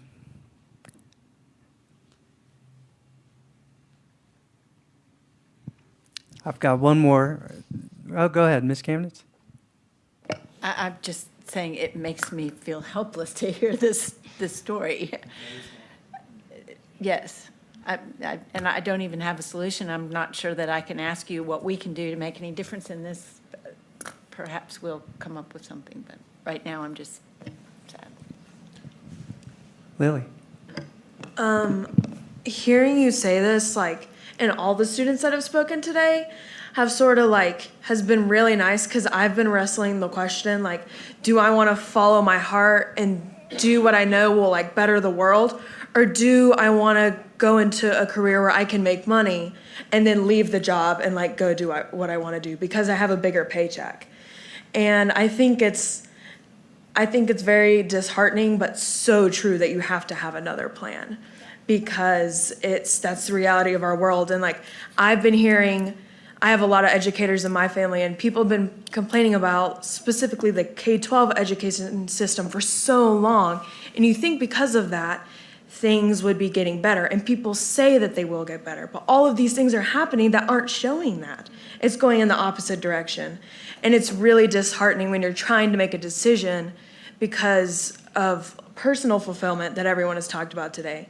But when personal fulfillment isn't everything, and you can get it from other places other than your job. So it's really, I'm struggling with trying to find the balance between, do I want my job to be my personal fulfillment, or do I want my job to fund my personal fulfillment? Because those two things are not mutually exclusive in the education field. So it's been really nice today to hear that like a lot of people are struggling with that, because it's really hard to think about. And I'll say most of the people I interact with and love are educators. And when we were preparing for this conversation, I made a statement that everyone I know in education has either left or is considering leaving. And I actually had a conversation with a student that I work with and advise last night. He is also a history education major, graduating in just a couple of weeks. And he is not leaving the field, but he's moving to Kentucky. So I would like to, alter that and say that everyone I know is not either leaving the field or thinking about it, but they're moving out of the state.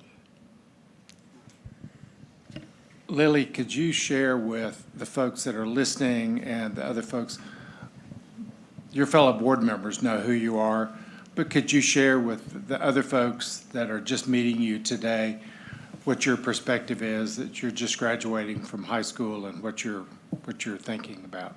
So I want to lift Lily up. She's been an amazing part of this group. And so, but Lily, could you tell everybody else a little bit of your story? Yeah, so I'm graduating high school in 10 days, including weekends. And thank you. And I mean, just at lunch, I looked at my transcript. So I'm graduating with a high school diploma, but also 62 credit hours. So with my associate's degree. Thank you. So I'm coming here to App State, and I'm going to be attending the Honors College, which, you know, I'm really excited that I'm graduating with an associate's degree, but it's like, that also speeds up my timeline. Like, I have less time to figure things out and sort of explore. But I want to be a librarian. I don't know where I want to be a librarian. And that is just, again, a very education adjacent. So that's another profession that's under attack. But I guess, yeah, I went from wanting to be in higher education librarian, and now I'm like, maybe I want to be in public school libraries, or I don't know. I have no idea what kind of libraries I want to work in. We're still figuring that out. But I guess just, yeah, being a part of this group, some months I leave like really disheartened about what's going on. And other times I leave like super excited that these conversations are happening. But I guess just, like, again, so many people have talked about the money. I mean, putting your money where your mouth is. And as someone who is relying on scholarships for most of my college education financial support, it's a really big deal to go to school for so long and accrue so much debt and then enter the professional world and not be in a much better place. And I just think, I think it really, again, where people's money is just shows where their values are. And I think that can be applied on a very large scale. Dr. Bledsoe.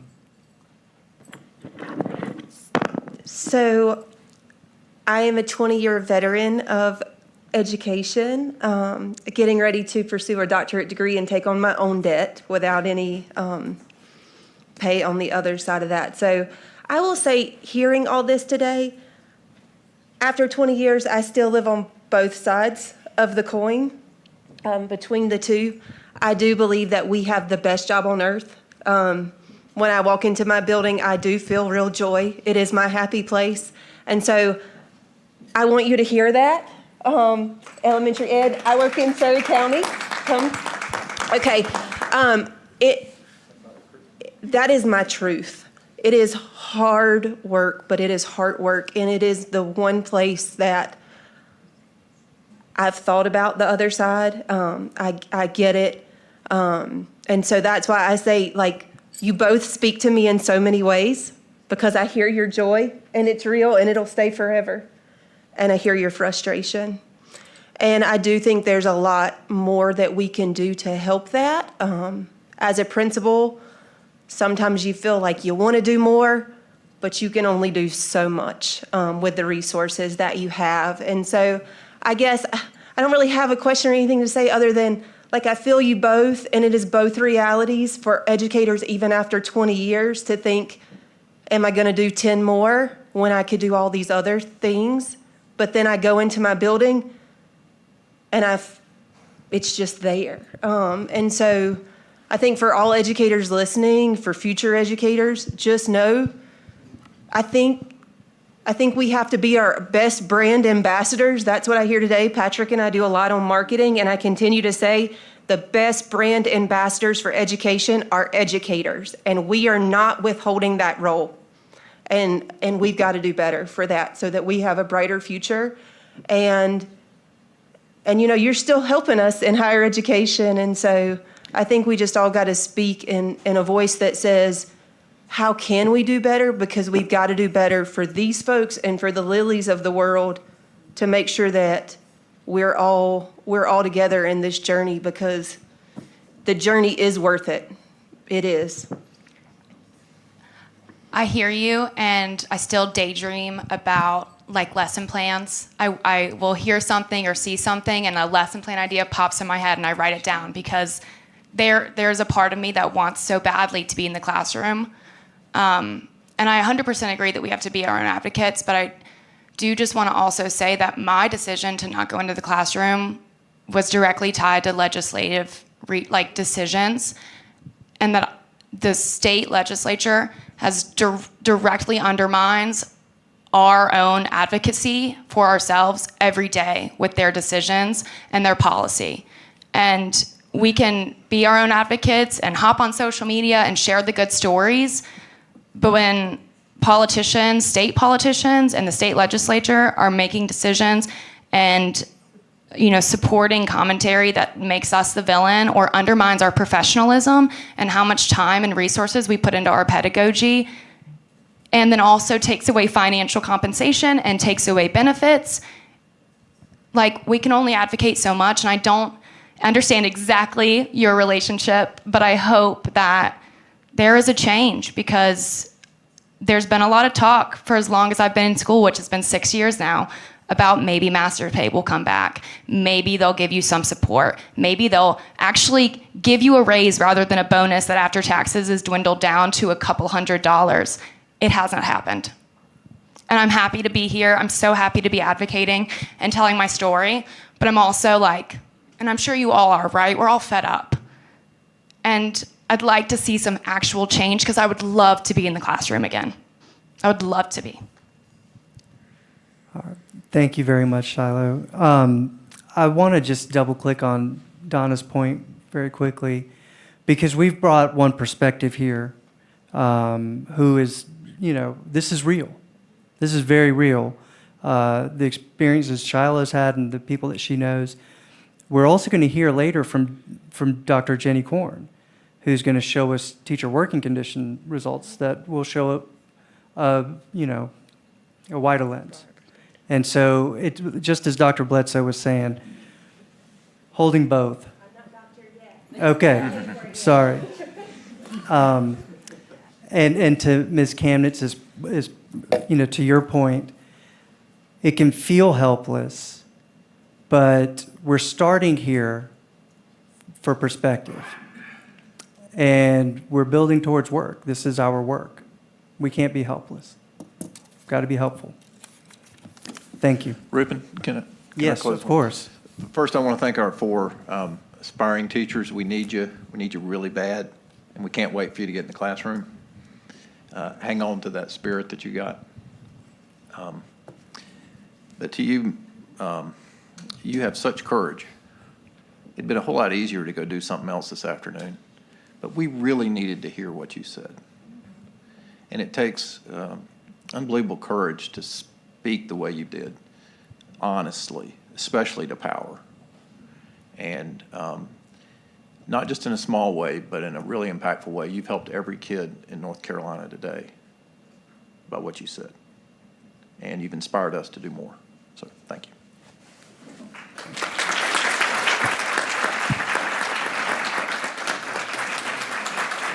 Too late, but we should introduce ourselves to the students. Okay, so I want you to hold these sentiments that you've just heard in both panels from all of these students as we move forward with presentations from Teach NC and Appalachian State on their ACES program. And so we'll start with Teach NC, and I'm going to ask Dr. Derek Jordan to come up.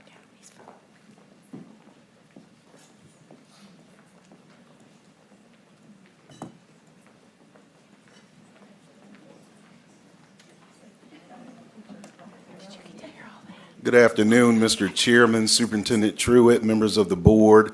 Happy to be here today to introduce to you our guest who will be speaking on behalf of Teach NC. Gab Barnes, as she makes her way to the podium, is the senior program manager for Teach NC. She, prior to joining Teach NC, worked with various organizations focused on supporting young adults as they navigate the post-secondary world and make determinations about their plans. We're excited about the partnership that we have with Teach, which is the parent organization. And today, Ms. Barnes will talk more about what Teach NC is and what opportunities exist for the future.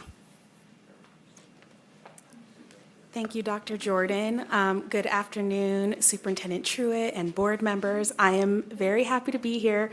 And also, I'm a first-generation student, and it was very encouraging to me to see and hear from so many other first-gen students that are in the building, to see everyone making their dreams come true and like living out the legacy that their families hoped for them. So I'm grateful for all of you who are here. So today I'll be teaching. I'll be talking more about Teach NC to share with you all the work that we've been doing and our hopes for the future.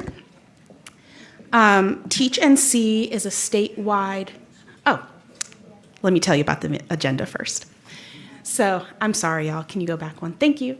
I'll be up here just for about 15 minutes, but I'm going to talk a little bit about what is Teach NC, how we work, our results to date, and then what our plans are for the future. So a little bit about Teach NC. We are a statewide initiative led by NCDPI. We were launched in 2019 to elevate the perception of the teaching profession in North Carolina and increase the quantity and diversity of those entering the teacher pipeline. I feel like as the folks before me were speaking around elevating the profession, really highlighting those stories of teachers who are in the classrooms and who love what they do, and sharing that joy broadly so that those who might be considering the profession can be inspired to be able to say, oh, this person loves what they're doing, I could do it too. We work to elevate the teaching profession, identify potential future teachers, and support those aspiring teachers to pursue teacher licensure. We do this through strategic outreach that inspires and identifies potential future teachers who then engage with the resources that we can provide and the tools that we have on teachnc.org, and then support them in choosing and applying to a North Carolina educator prep program. So since the beginning, Teach NC has served as a hub for all things teacher recruitment here in North Carolina.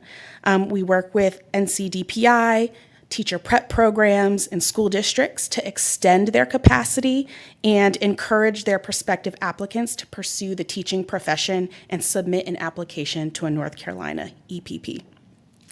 If you could go back one slide, or two maybe. There we go, thank you. So how we do this is in a few different buckets you'll see up here. So first, through elevating the image of the teaching profession, we run targeted marketing campaigns. We do radio ads, PSAs, digital ads, and social media. We also have lots of print collateral that we do, that we work and share with our partners at EPPs and LEAs to make sure that they have the materials they need to share with their potential teachers. We then encourage folks to sign up on our platform and subscribe to our resources. So that way we can then work with them depending on where they are in their journey to licensure and where they are in exploring the profession, to keep them engaged and encourage them to keep taking those steps towards applying to an EPP here in our state. We then also do work to get future teachers excited about the career through our one-on-one coaching. Our coaching is provided free for anyone considering the profession, and our current North Carolina educators, so they can really speak to what it is like to be an educator, what keeps them in the classroom, what do they love, how do they navigate the challenges that future teachers will inevitably experience, and help folks identify what EPP might be the right fit for them, and how to take the immediate next steps to make that plan come to action. Our team is full of experts who are dedicated to finding creative messaging and ways to broaden where we can find potential future teachers, like career changers, those who are engaged in tutoring, anyone who might have a passion and drive to work with North Carolina's youth. We want to help identify them and encourage them to consider the teaching profession, because we believe that there are many potential future amazing, phenomenal teachers who will live on to go on to do great things.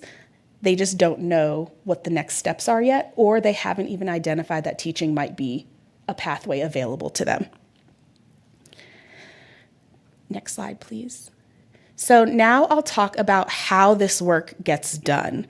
So on the next slide, you'll see here, we have a robust wraparound support system. So much of the work that you'll see here are services that are directly benefiting those considering the teaching profession across our state. So once someone engages with Teach NC, often arriving to us from our marketing campaigns or through our partnership work with EPPs and LEAs, they are then guided through multiple touch points to pursue applying to an EPP. So we're constantly learning about each user, each potential future teacher, to point them to resources that would be most impactful to them to assist them on their journey to applying to a teacher prep program.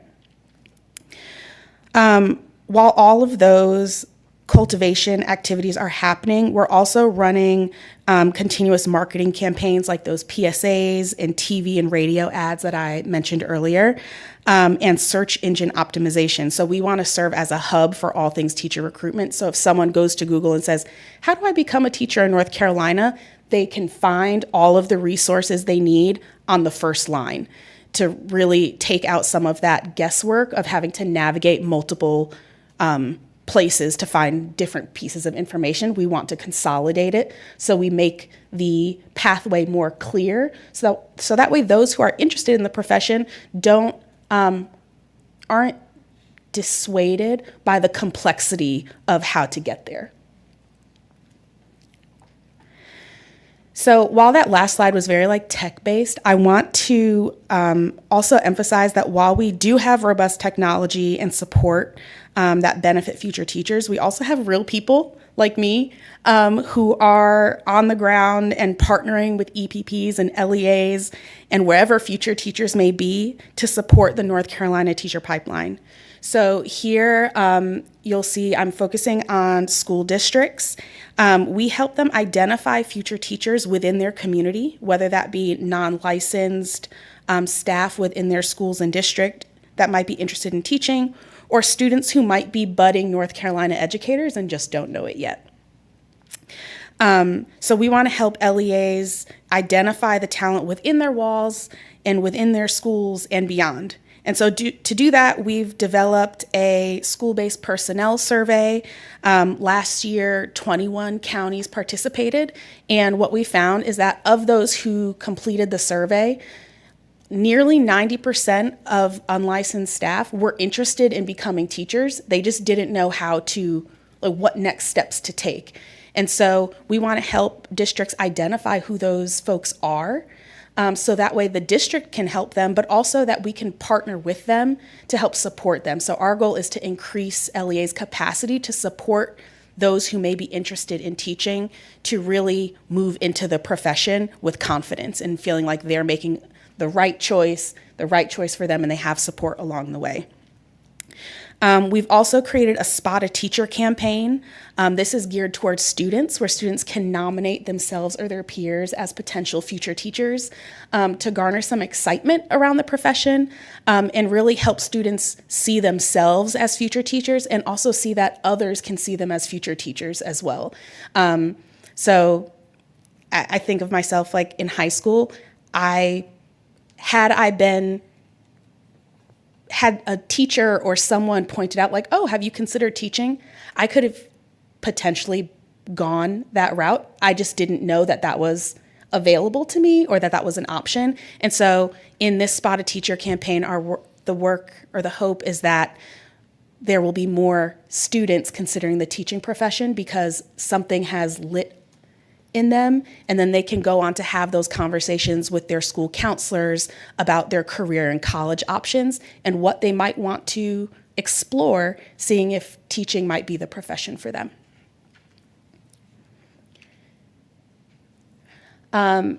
Additionally, we have we host events with EPPs, so we partner with EPPs to make sure that their programs are being highlighted and shared across all of our users, but also sharing those with our LEAs so that way they can share them with their staff to know, hey, let's have a, you might be interested in teaching. Here's an info session with UNC Charlotte. I'm picking on y'all because I was sitting at your table today. And we have a session this afternoon.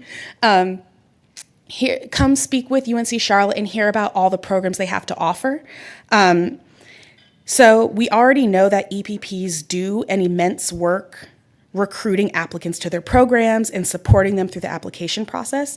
And we consider ourselves as just another tool in our EPP partners' tool belts to provide extra motivation for those applicants who may have stalled out in the process for some reason, as well as a way to funnel additional applicants to their pipeline.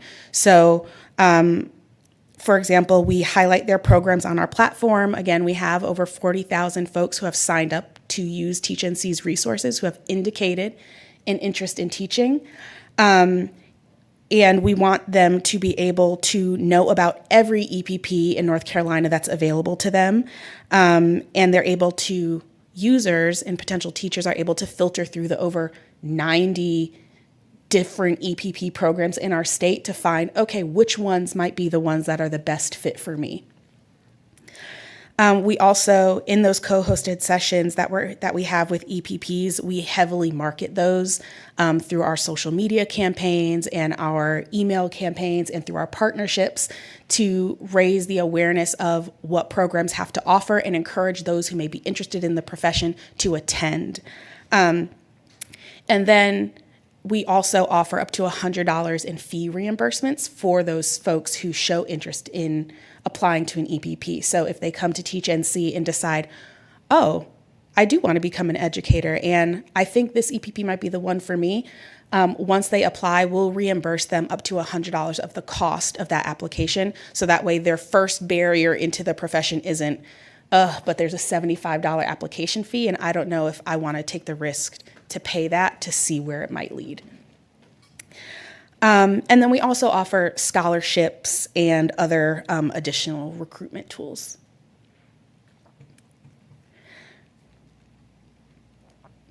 Yes, so our results to date. So I'm excited to share this with you all. The ultimate impact, or the ultimate measurement of the impact of our initiative is the total number of individuals supported by Teach NC who go on to apply to a North Carolina EPP. So that's how we measure our impact.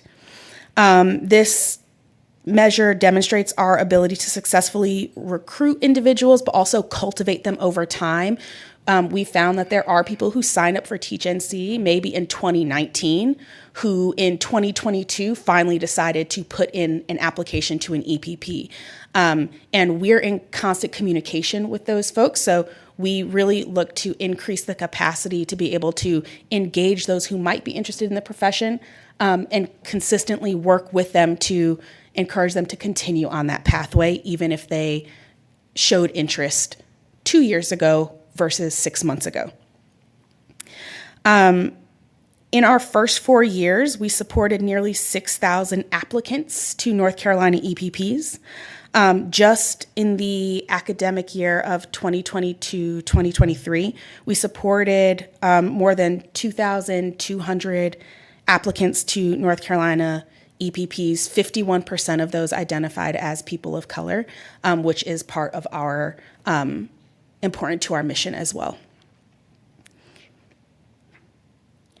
And so right here, you'll see this is a demonstration or like a visual of the stages of our support.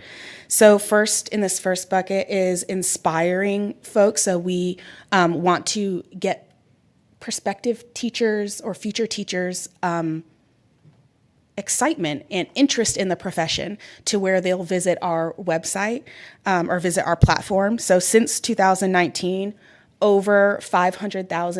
we've had over 500,000 visits to teachnc.org. And of those, nearly 40,000 of them signed up to receive our resources and indicated that, yes, I do want resources to help me figure out what the teaching profession could be like and how to get there. And we work with all of those folks who sign up to consistently give them the resources that they need. And then it leads to the supported applicants, which last year we supported 2,298 applicants.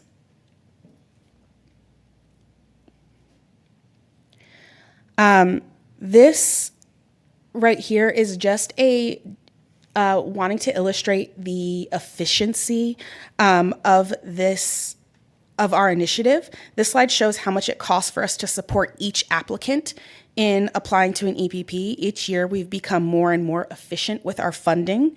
So last year, Teach NC's cost per supported applicant was $369, which is not a lot considering the value of teachers in North Carolina. And this cost goes down every year, though we're working with the same budget. So we're supporting more and more applicants, and the cost per applicant is going down each year, just demonstrating the efficiency, the cost-efficient way for bringing more talent into the teaching profession within North Carolina. So in terms of our future, this year, in addition to working with EPPs and LEAs, we're building new partnerships with other aligned programs. So, for example, we're currently working on a funding opportunities map where prospective teachers who are exploring the profession can see clearly all of the financial opportunities that exist for future teachers, like North Carolina Teaching Fellows, TA to Teachers, loan forgiveness programs, and putting them all in one spot. What I've realized with my working with different partners and talking to prospective teachers is that there is a lot going on in North Carolina to support teachers, but those exploring the profession don't always know about them. And so we're hoping to consolidate all of those opportunities so that way those who are entering the profession know what is available to them and what they might want to explore to help reduce the cost of their teaching program. We're also interested in finding where future teachers may be. So on here you'll see College Advising Corps, which I used to work with them prior to working with Teach, and they have lots of college advisors who are in our schools right now who may be ending their AmeriCorps service, and those could be great potential future teachers who are already invested in the students. And so working to see, are there ways that we can partner to find future teachers in different places and support them in exploring that as a profession? Because a lot of people don't know about alternative licensure pathways or what pathways may exist for them, myself included. I didn't know that I could teach having not been an education major. And so I want to make sure that everyone knows what opportunities exist for them. I also recently attended a high school career fair in Franklin County, where I reside, and my kids attend school there, where I was able to talk to dozens of high schoolers who were open to the idea of teaching and connect them with the resources that can help them identify how to pursue that career path. So it's those regular opportunities that we're always seeking to connect with potential future teachers, because that's our chance to really elevate the profession and show people that it's a viable pathway for them and something that they could be really good at, which is they may not have identified that for themselves before. And so I'll just do a real quick plug here that if you know of aligned programs and organizations. I am always happy to connect with them to figure out how we might be able to partner because we're all working towards the same goal. Our entire state is in need of future teacher, or our entire state is in need of teachers.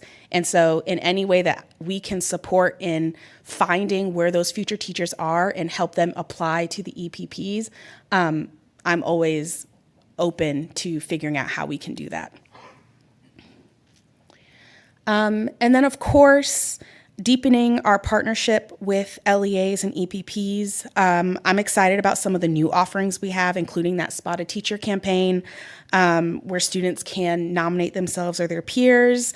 We're hosting more targeted info sessions for those ready to take the leap, to assist with those practical steps of the EPP process.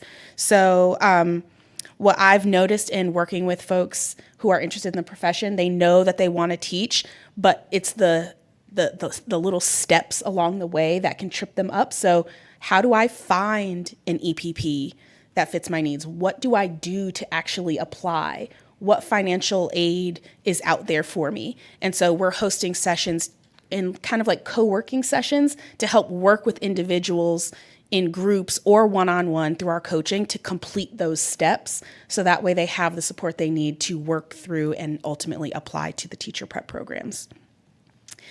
And then we're also expanding our scholarships to individuals who decide to pursue education, especially for folks who demonstrated already their commitment to North Carolina's students, those folks within our school systems who are already doing phenomenal work with our students but are not yet licensed, and we really want to make that financially feasible for more folks. Any questions?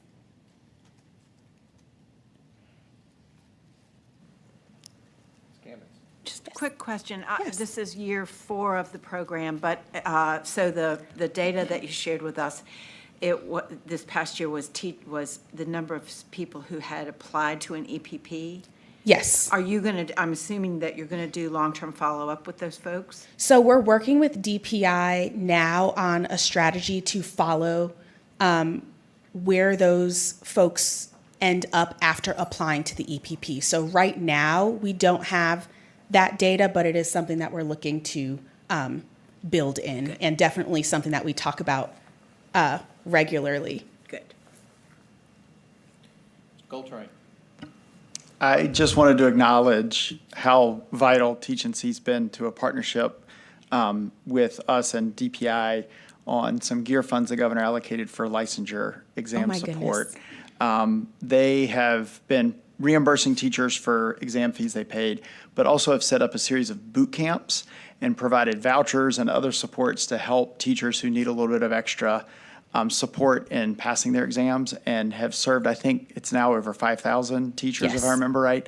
And the success of that has just been tremendous. So just wanted to acknowledge the Thank great you so partnership much. on And that was actually in my notes, but I forgot to mention all right. it. But yes, so Teach and See, so we typically focus on that very early end of the pipeline. So we're really into recruiting folks to apply to an EPP. Through the funding allocated by Governor Cooper, we're starting to dip our toes a little bit into those also in the teaching profession currently. And then also in working with DPI to track those folks who apply and see where they are after applying to the EPP. Are they teaching in a classroom? What are they doing? That's definitely in our on top of mind for us. But yes, we have served over 5,000 current and future educators. So this GEAR funding is available for those entering the teaching profession, but also those who are currently teaching in the classroom under a limited license, to help them prepare for and pay for those exams, the Praxis and Pearson.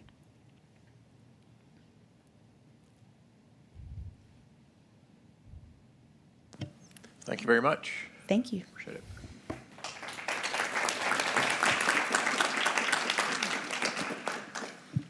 Board members, superintendent, next we have the ACES program at App State, which seeks to develop future teachers who will positively impact the profession through their skills in critical thinking, collaboration, reflective practice, and advocacy for equity and inclusion. Dr. Daniel Bird is here with help to tell us about this.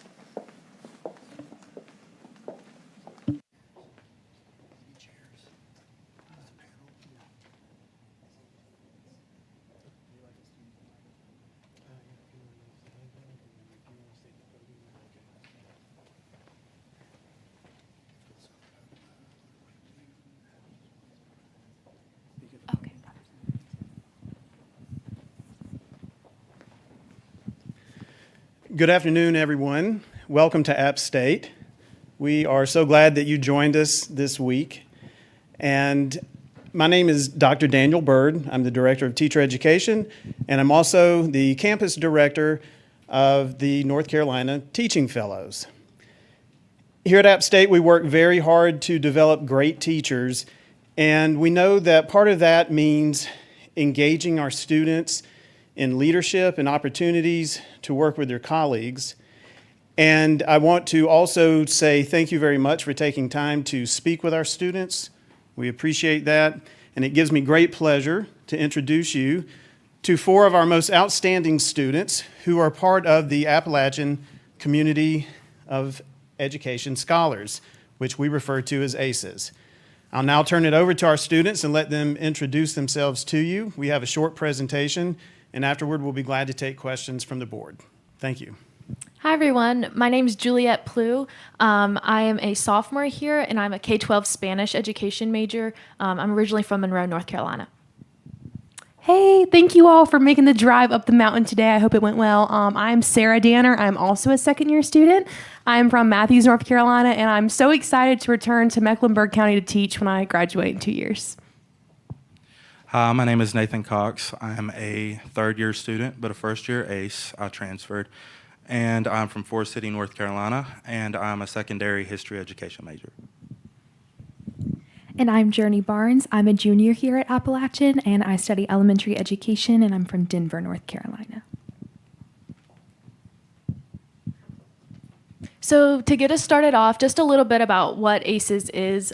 If you know anything about our Wright College of Education here at App State, our motto is first for teaching, and it really is true. We are like the place to get an education degree. We have an amazing College of Education, and that with such a commitment to creating great teacher leaders. And that commitment is really shown when the Teaching Fellows program in North Carolina was eliminated. We created this ACES program to continue its legacy. So we have opportunities, they have opportunities for us to do professional development, community service, networking, anything like that to foster that passion in us and put us on the right track to being really impactful teachers. Not quite. We accept about 50 applicants per year from a diverse range of education majors. A lot of our students are on scholarship from the College of Ed or from the university, and we are all really passionate about the future of public education. Next slide. So this is some pictures from our Washington, D.C. trip just last month. I was on that trip. Sarah was there. Our sophomores in the ACES program go every year. It was an amazing opportunity. We got to do all the classic monuments and museums, but we also took a visit to Sacred Heart School, which is the picture in the middle. It's a bilingual Title I school and kind of in the heart of D.C., and it was really cool to interact and have a teacher panel with them and see what like a metropolitan school looks like. And as a Spanish education major, it was really cool to see that bilingual school. And really exciting, we got to meet our 2 NC senators, Tom Tillis and Ted Budd. And Ted Budd is an alum from App, so it was really cool to meet him. And we got to meet with a panel from the House to talk about education policy and what that looks like and what's being done at the national political level. So it was a great opportunity, something I would never experience outside of ACES. Yeah, and so just kind of to give you guys a perspective of what the ACES program does to really equip us to be great teachers. ACES, the heart of it is service and community. And one great example is that we have a partnership of 2 lab schools here in the state, Middle Fork Academy in Winston-Salem area, and then Elkin Academy. Dr. Reeder, she's our coordinator and just facilitates those great relationships. And immediately upon arriving last year during my freshman year, we were placed here. We had an ample amount of opportunities to serve, just go sit in classrooms, soak it up, learn, be hands-on, help them out anyway. So that was very beneficial to me and actually made me switch my major from elementary to middle grades education. I love those crazy kiddos. And then, so becoming impactful advocates in the classroom. We have lunch and learn seminars a lot where we kind of just meet up. If there is an issue going on in the classroom or just when situations arise, we discuss that, how we can better prepare for the lives of our students, because that's what it comes down to, just impacting them, their well-being. That's what we're here to do. And then like Juliet was saying, ACES is great on educating us on what people do at the local level for us, state, and the national levels. We actually had the opportunity to meet with Virginia Fox and her professional staff on the Education and Workforce Committee. And so that was great to learn how they are reaching across the aisle and trying to make those compromises to benefit us, because it can seem very discouraging at times, like we all heard, like we all know. But it was really encouraging to see that they are making strides for us. So that's super encouraging. And then, we actually had our community exploration projects this semester. I got to partner with the Boone Chamber of Commerce, see what they do for us, what kind of resources as teachers we can rely on them for and point our students and families towards. That was very beneficial. And ACES is just such a diverse and supportive community. And so being a part of a community like that is just going to give us a better perspective and eyes when we do step into our classrooms to facilitate that same safe space to care for students. And this is our senior cohort, the fourth year ACES. They just celebrated their last professional development conference in Raleigh, the capital. And it was great. They got to meet with the North Carolina Teacher of the Year, have a Q&A, pick their brain. And they were educated on the new multi-tiered support systems. It's a program that helps facilitate teacher burnout and just emotional support for students and teachers, whatever mental health they're dealing with. They had those services provided to them to get through. And they also just focused a lot on collaborative team building, how to lean on one another, because as we all know, we cannot go through this profession alone. We have to rely on one another for support. And so it's just so encouraging as they graduate and are about to go their separate ways to have this last conference together. So I want to highlight some of the opportunities that ACES provides to its members. So first-year students really focus on building community within their cohort. So they start their year by going on a first-year retreat where they get to know one another, and then they attend social events throughout the year. And then they also take a mandatory teacher leadership class where they learn how to be teachers in their future, or leaders in their future career. And they attend community seminars that help them learn how to be socially active later on in their communities. Second years, ACES, they focus more on mentorship and social activism. So every second year mentor is required to be, or second year ACE is required to be a mentor to upcoming first years. So not only does this help provide guidance to the first years, but it also teaches the second year ACEs important skills with mentorship and leadership. They'll need to be successful as teachers later on. There's also a community exploration project where ACEs members learn more about the resources available to them as teachers within their community, and they take an enrichment trip to Washington, D.C. As third years, they focus more on their career perspective, so they do a lot of resume building. They actually meet for a one-on-one review with a career coach from our campus's Career Development Center. And they also go to 2 different school district orientations, one in a rural area and one in an urban area, to get a feel for the setting and to know what they want to do as they go into their career and where they'd rather be. And then finally, in their fourth year, they focus more on cultivating their professional identity. They attend a professional development conference where they do a lot of great networking. They have a senior award ceremony where they celebrate the achievements that they made during their time here at App State. And it's also their final opportunity to network within their cohort and create meaningful connections that will help them throughout their career. So this is a picture of our first year retreat this year. I had the honor of being there. It was at Blowing Rock Conference Center. And while we were there, we did a lot of community building activities. So we did introductions, personality tests, and games. Really got to know one another. And then we also got a jump start on professional developments that we'll need to graduate. One of the major components of ACES is how it encourages their students to be leaders on the campus as a whole. A few of those opportunities are working as an education peer ambassador in the College of Education and making connections with professional colleagues in the college as a whole. Another thing that ACEs are encouraged to be a part of is the Appalachian Educators Club. I had the honor of serving as the vice president for this club for the past year, where our main focus is outreach and then building those leadership opportunities for our future teachers.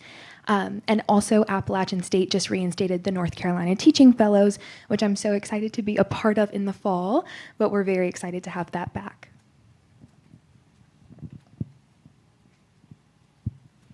Lastly, we have a student testimonial. This student, Madison Goodwin, graduated in December with a degree in elementary education.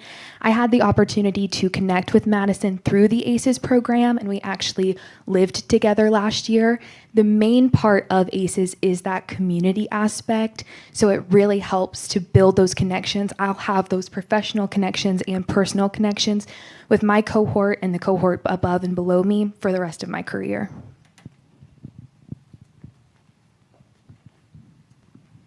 All right, thank you so much. And now we would like to invite the board members to ask us any questions if you'd like to continue the conversation.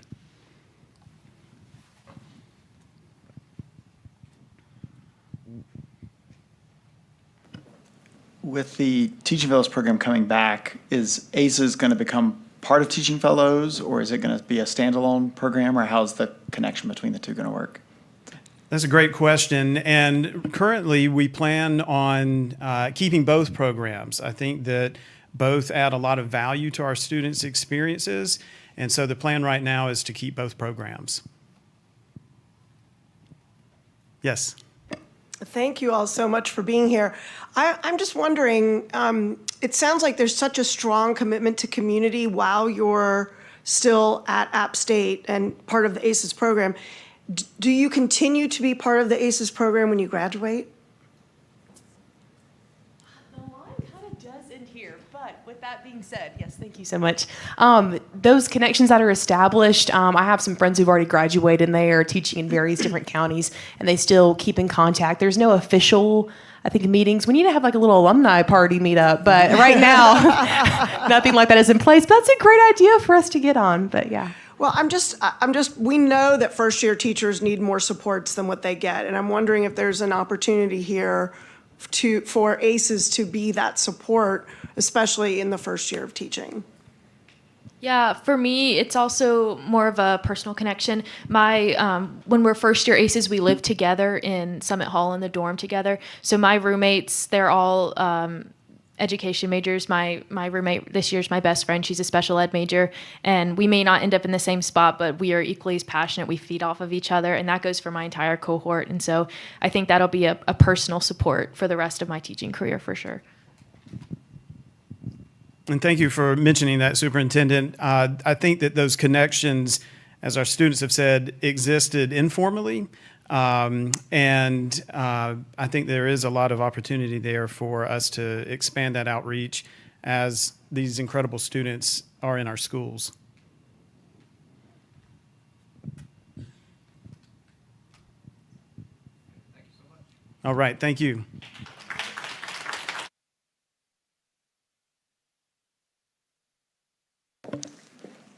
Board members, advisors, superintendent, we've talked about issues of recruitment and preparation. Now I'm excited to invite Dr. Jenny Korn up to talk to us, to give us a first look at some initial results from the most recent teacher working conditions survey.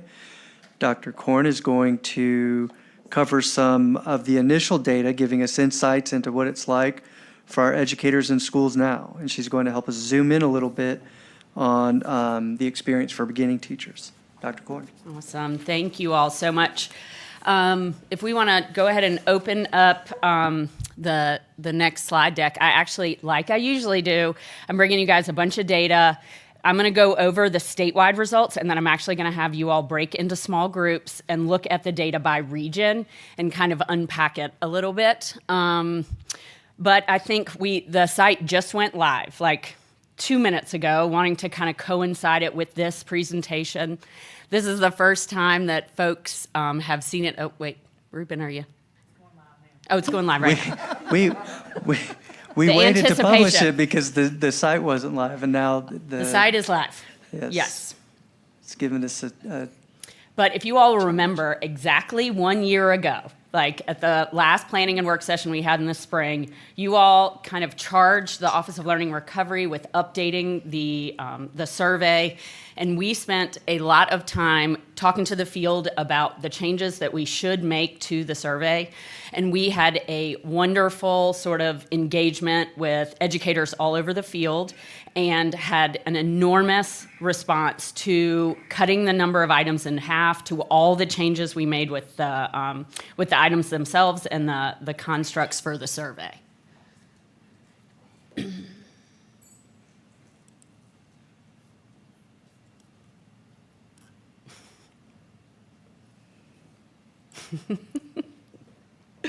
Okay, so we've got this, we'll be using data in real time, and I've got a bunch of board materials for you all. But I'm so pleased to be able to talk about the findings from the survey today. If you go to the next slide. So first off, I actually wanted to say a huge thank you. Many folks that are in the room served on our advisory board.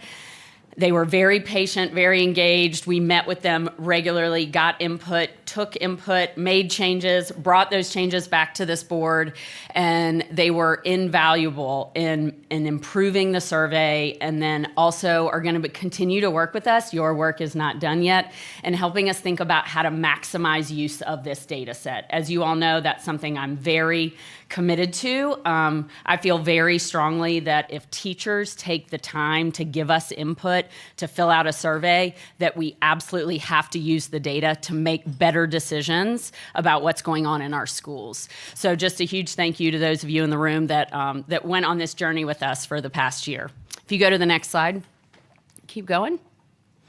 So just a quick update about sharing the results. So today the survey goes live, and this is actually the quickest the department has ever turned around this data. We closed the survey during that first week of April. We extended it out 1 week just because of spring breaks and wanting to make sure that we were being responsive to our districts when they said, we need a few more days when folks get back.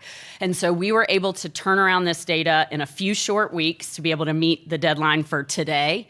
Our plan, as you'll see, is this is such a rich data set. We have never, ever had data like this in the state of North Carolina that helps to elevate the voice of our teachers and the educators in our schools. But we've made so many changes, and we added some new demographic items that we need to take a minute to understand and unpack how to cut the data that would be most useful to our school and district leaders. So we're going to be doing that over the summer. I have these visions of like data hackathons or something where we bring people together, let them interact and explore the data and help us understand what would be most useful, not just flat data files, not just flat PDFs, but really new ways of interacting with this data.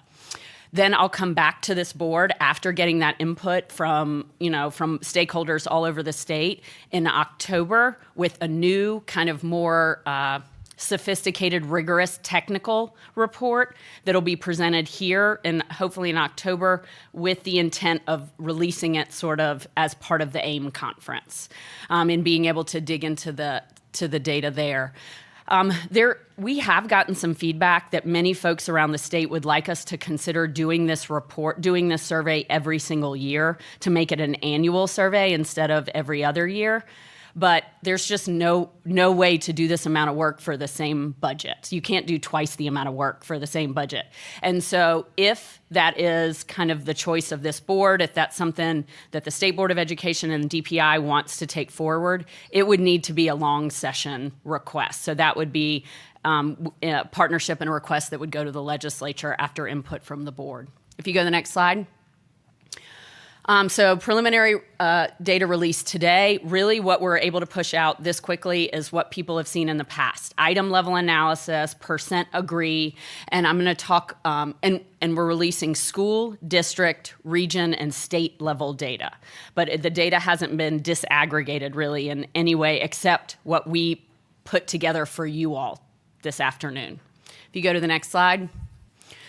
And this is just a little bit more information about how we might unpack the data over the summer, really looking at results broken out by different educator characteristics and school characteristics. So one of the superintendents just asked, will we be able to see the data like for all my elementary, middle, and high? Yes, that would, that's a really good sort of recommendation for you all to be able to look at the data that way.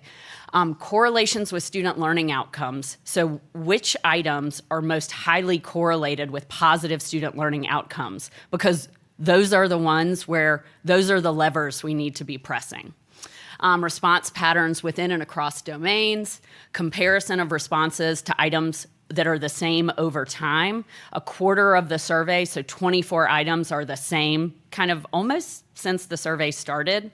And that's really important to see. But we have to do a whole nother round of validity and reliability analysis. And then we have got, I don't know if y'all remember this, we put one open-ended item on the survey for the very first time.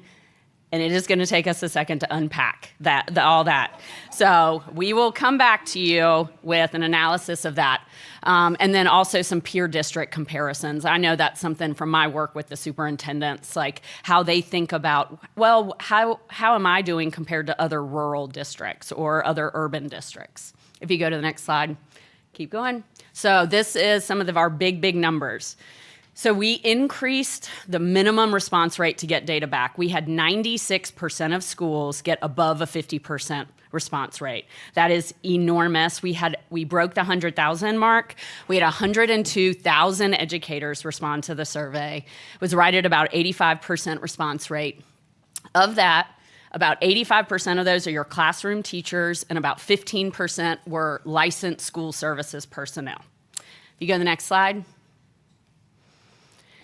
Now this slide is very important, and I could not put enough fun colors on it because it was like state board. I wanted to do like stars and everything. But we, for the very first time, based on feedback we got from the field, I was at the Governor's Teacher Advisory Council, and I was talking about how we've wanted to know for many years how different teachers who taught different content areas or different licensure status, or teachers of color, how our white teachers responded to the survey.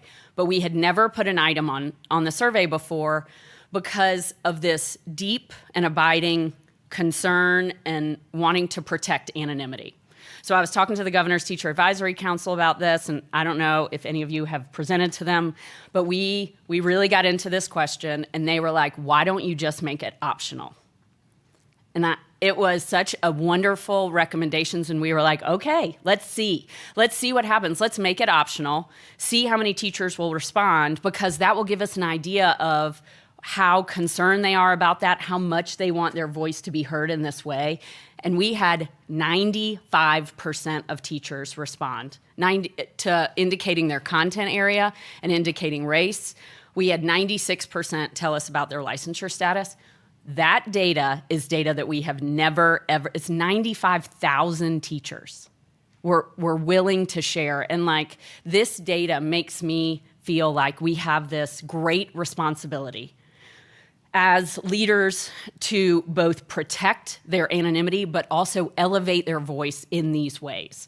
And so that is one of the things we'll be working on over the summer, is how we can drill down as far as we can to talk about and lift up their voice while still maintaining confidentiality and making sure that nobody can identify an individual teacher. And we got almost 33,000 open-ended comments. This is why I needed so many interns this summer, Catherine, because they are going to be reading comments and really trying to think about that. We get to pull out their voice in their own words about what, and the open question was, what else would you like to tell us about the working conditions in their school? And I will tell you, I think I've got a slide on this. When I was just reading through it, and was this just constant, I love teaching. Like, my school is such a special place to work. My principal listens to me and makes changes. You know what I mean? Like, this very rich story that I think we absolutely need to tell in their own voice. If you go to the next slide. And this is kind of another really big aha and takeaway that this is a population study of North Carolina public school educators. And the way that the numbers break down as you guys look at these charts is because it's about 100,000. So each of those things are the percentage, right? So it's about 84% of teachers say they're going to continue teaching in their current school. That's their plan for next year. And then you see another almost 13% are going to stay in education. It's just they're not going to be maybe in their school. And when I went and looked, 1% of teachers said that they're going to leave and go to another state. And they're captured in that they're going to continue in education, just not in their role. The only folks there's 6,000 that say they're going to, and this is self-report, but it is a population study, and we can then cut the data this way. That's super cool. Okay, so if you go to the next slide, and you start to see, this is another thing we asked early. This is something everybody responded to, is their total years of experience. That was something we heard from our principals. It would be enormously helpful to see this data for my teachers by the ones that the early career teachers compared to mid-career, compared to our more experienced. And you see there's there's a lot of teachers on the experienced end of the spectrum. But we might be able to provide differentiated supports for these teachers based on this data. If you go to the next slide. So this is the headline that we're putting out in the press release. 92% of teachers in our state, 92,000 of them said, my school is a good place to work and learn. 92% said, I am proud to work at this school. And so you think about what other professions have that kind of positive note. Like if you ask people in, no offense, IT, if you ask people in IT and we're like, is your business a good place to work and learn? I just think we should be so proud of this data. And I'm an important part of my school. I feel loyal to this school. The numbers here, I think, are amazing and should be celebrated. And that's kind of how and I think principals and superintendents should celebrate these data from our teachers. If you go to the next slide. So we were kind of just wanted to do a quick poll and looked at percent agreement. This is that same question, my school is a good place to work or learn. This would be another way to look at the data broadly across the state. If you go to the next slide. This is looking at that same question over time, y'all. Look at this. It was kind of flat, and this is before the pandemic. 2018 was before the pandemic. It was basically 85%, and then there's this huge uptick. When a difference, that kind of difference, when it's a population, say it's 100,000 people, is something to be celebrated. Like the work you guys are doing in getting folks back in schools after the pandemic is making an enormous difference for your staff. If you go to the next slide. So what we're going to do is we're going to talk a little bit about these statewide data, and then in groups, you guys are going to look at the exact same data I'm going to show, but you're going to do it by region. So we'll start with the statewide. Okay, so what we did, and I'm going to walk you guys through this chart to start, and then when you're looking at it in your groups. So we broke it out by this idea of leavers, stayers, right? Looking at the teachers that said, I'm going to be staying in the school next year. That's my intent.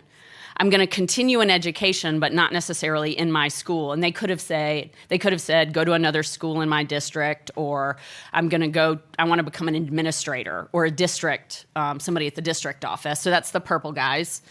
And then the green ones are leaving education entirely or retiring. Because we were trying to pull out differences in what might be causing some of these differences. And this is the retention construct. So those same items we just talked about. If you go and you see some variation, this one is about, you can go to school leadership is the next one. We had a construct about the school leaders in my school do X, Y, and Z. They communicate a clear vision. They create a culture of trust. Because we were trying to think as kind of Rupen was setting up this day and the board was setting up the next several days about what can we look at in the survey that it is actionable, that the board or district leaders or school leaders can do something about. And so we wanted to give some examples of different ways to look at this survey, not that it just goes on a shelf, but that as a board or as a local school board, you're able to say, based on this data, we should do this. If you go to the next slide. We also cut the data that you'll see at the region level too by these early career, mid-career experienced. This is fascinating because there's not difference. There's not really a bunch of difference. So this construct is new. We aligned it to the teaching standards. We said, how much do teachers get a chance to demonstrate whatever, all the different pieces aligned to the teaching standards? So use a variety of assessment data, use data to organize goals and plans, empower students, everything that teachers are sort of evaluated on. Not a lot of difference. If you go to the next slide.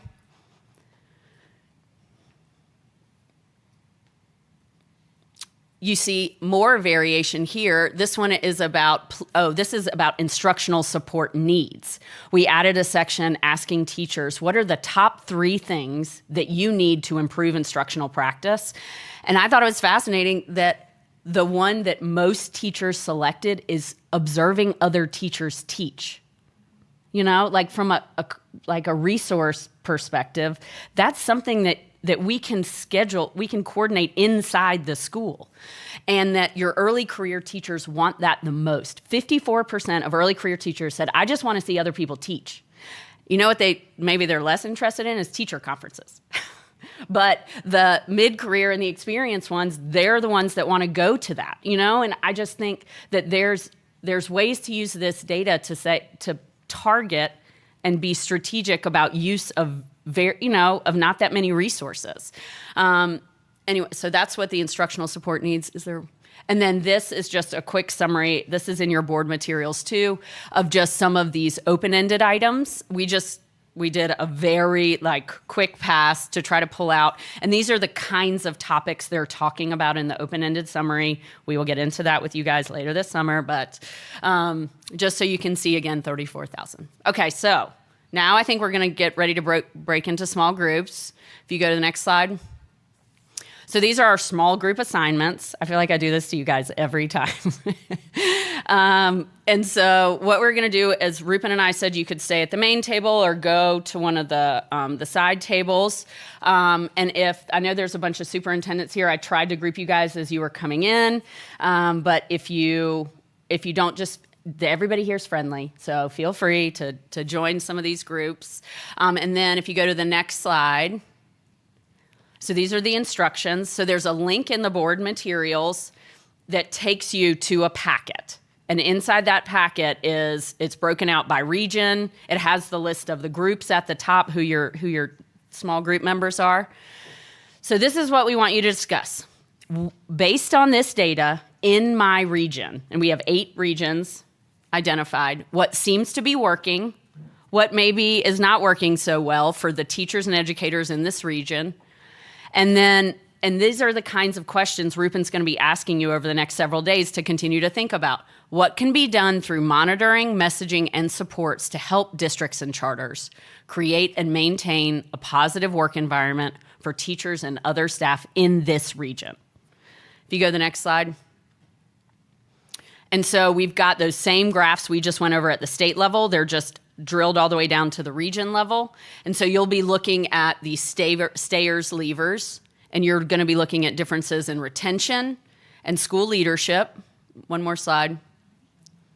And then you're going to be looking at those early, mid, and more experienced teachers, looking at their opportunities with teacher leadership and instructional support needs. I think, is there one more slide? No. Okay, so we're going to do that, and then we're going to come back. Rupen, what's our time? 20 minutes? Yeah? I think we can do 25 minutes. 25 minutes. Okay, 25 minutes. We'll bring you guys back, and we'll do a report out. So we might ask some of the groups to report out on what they're seeing.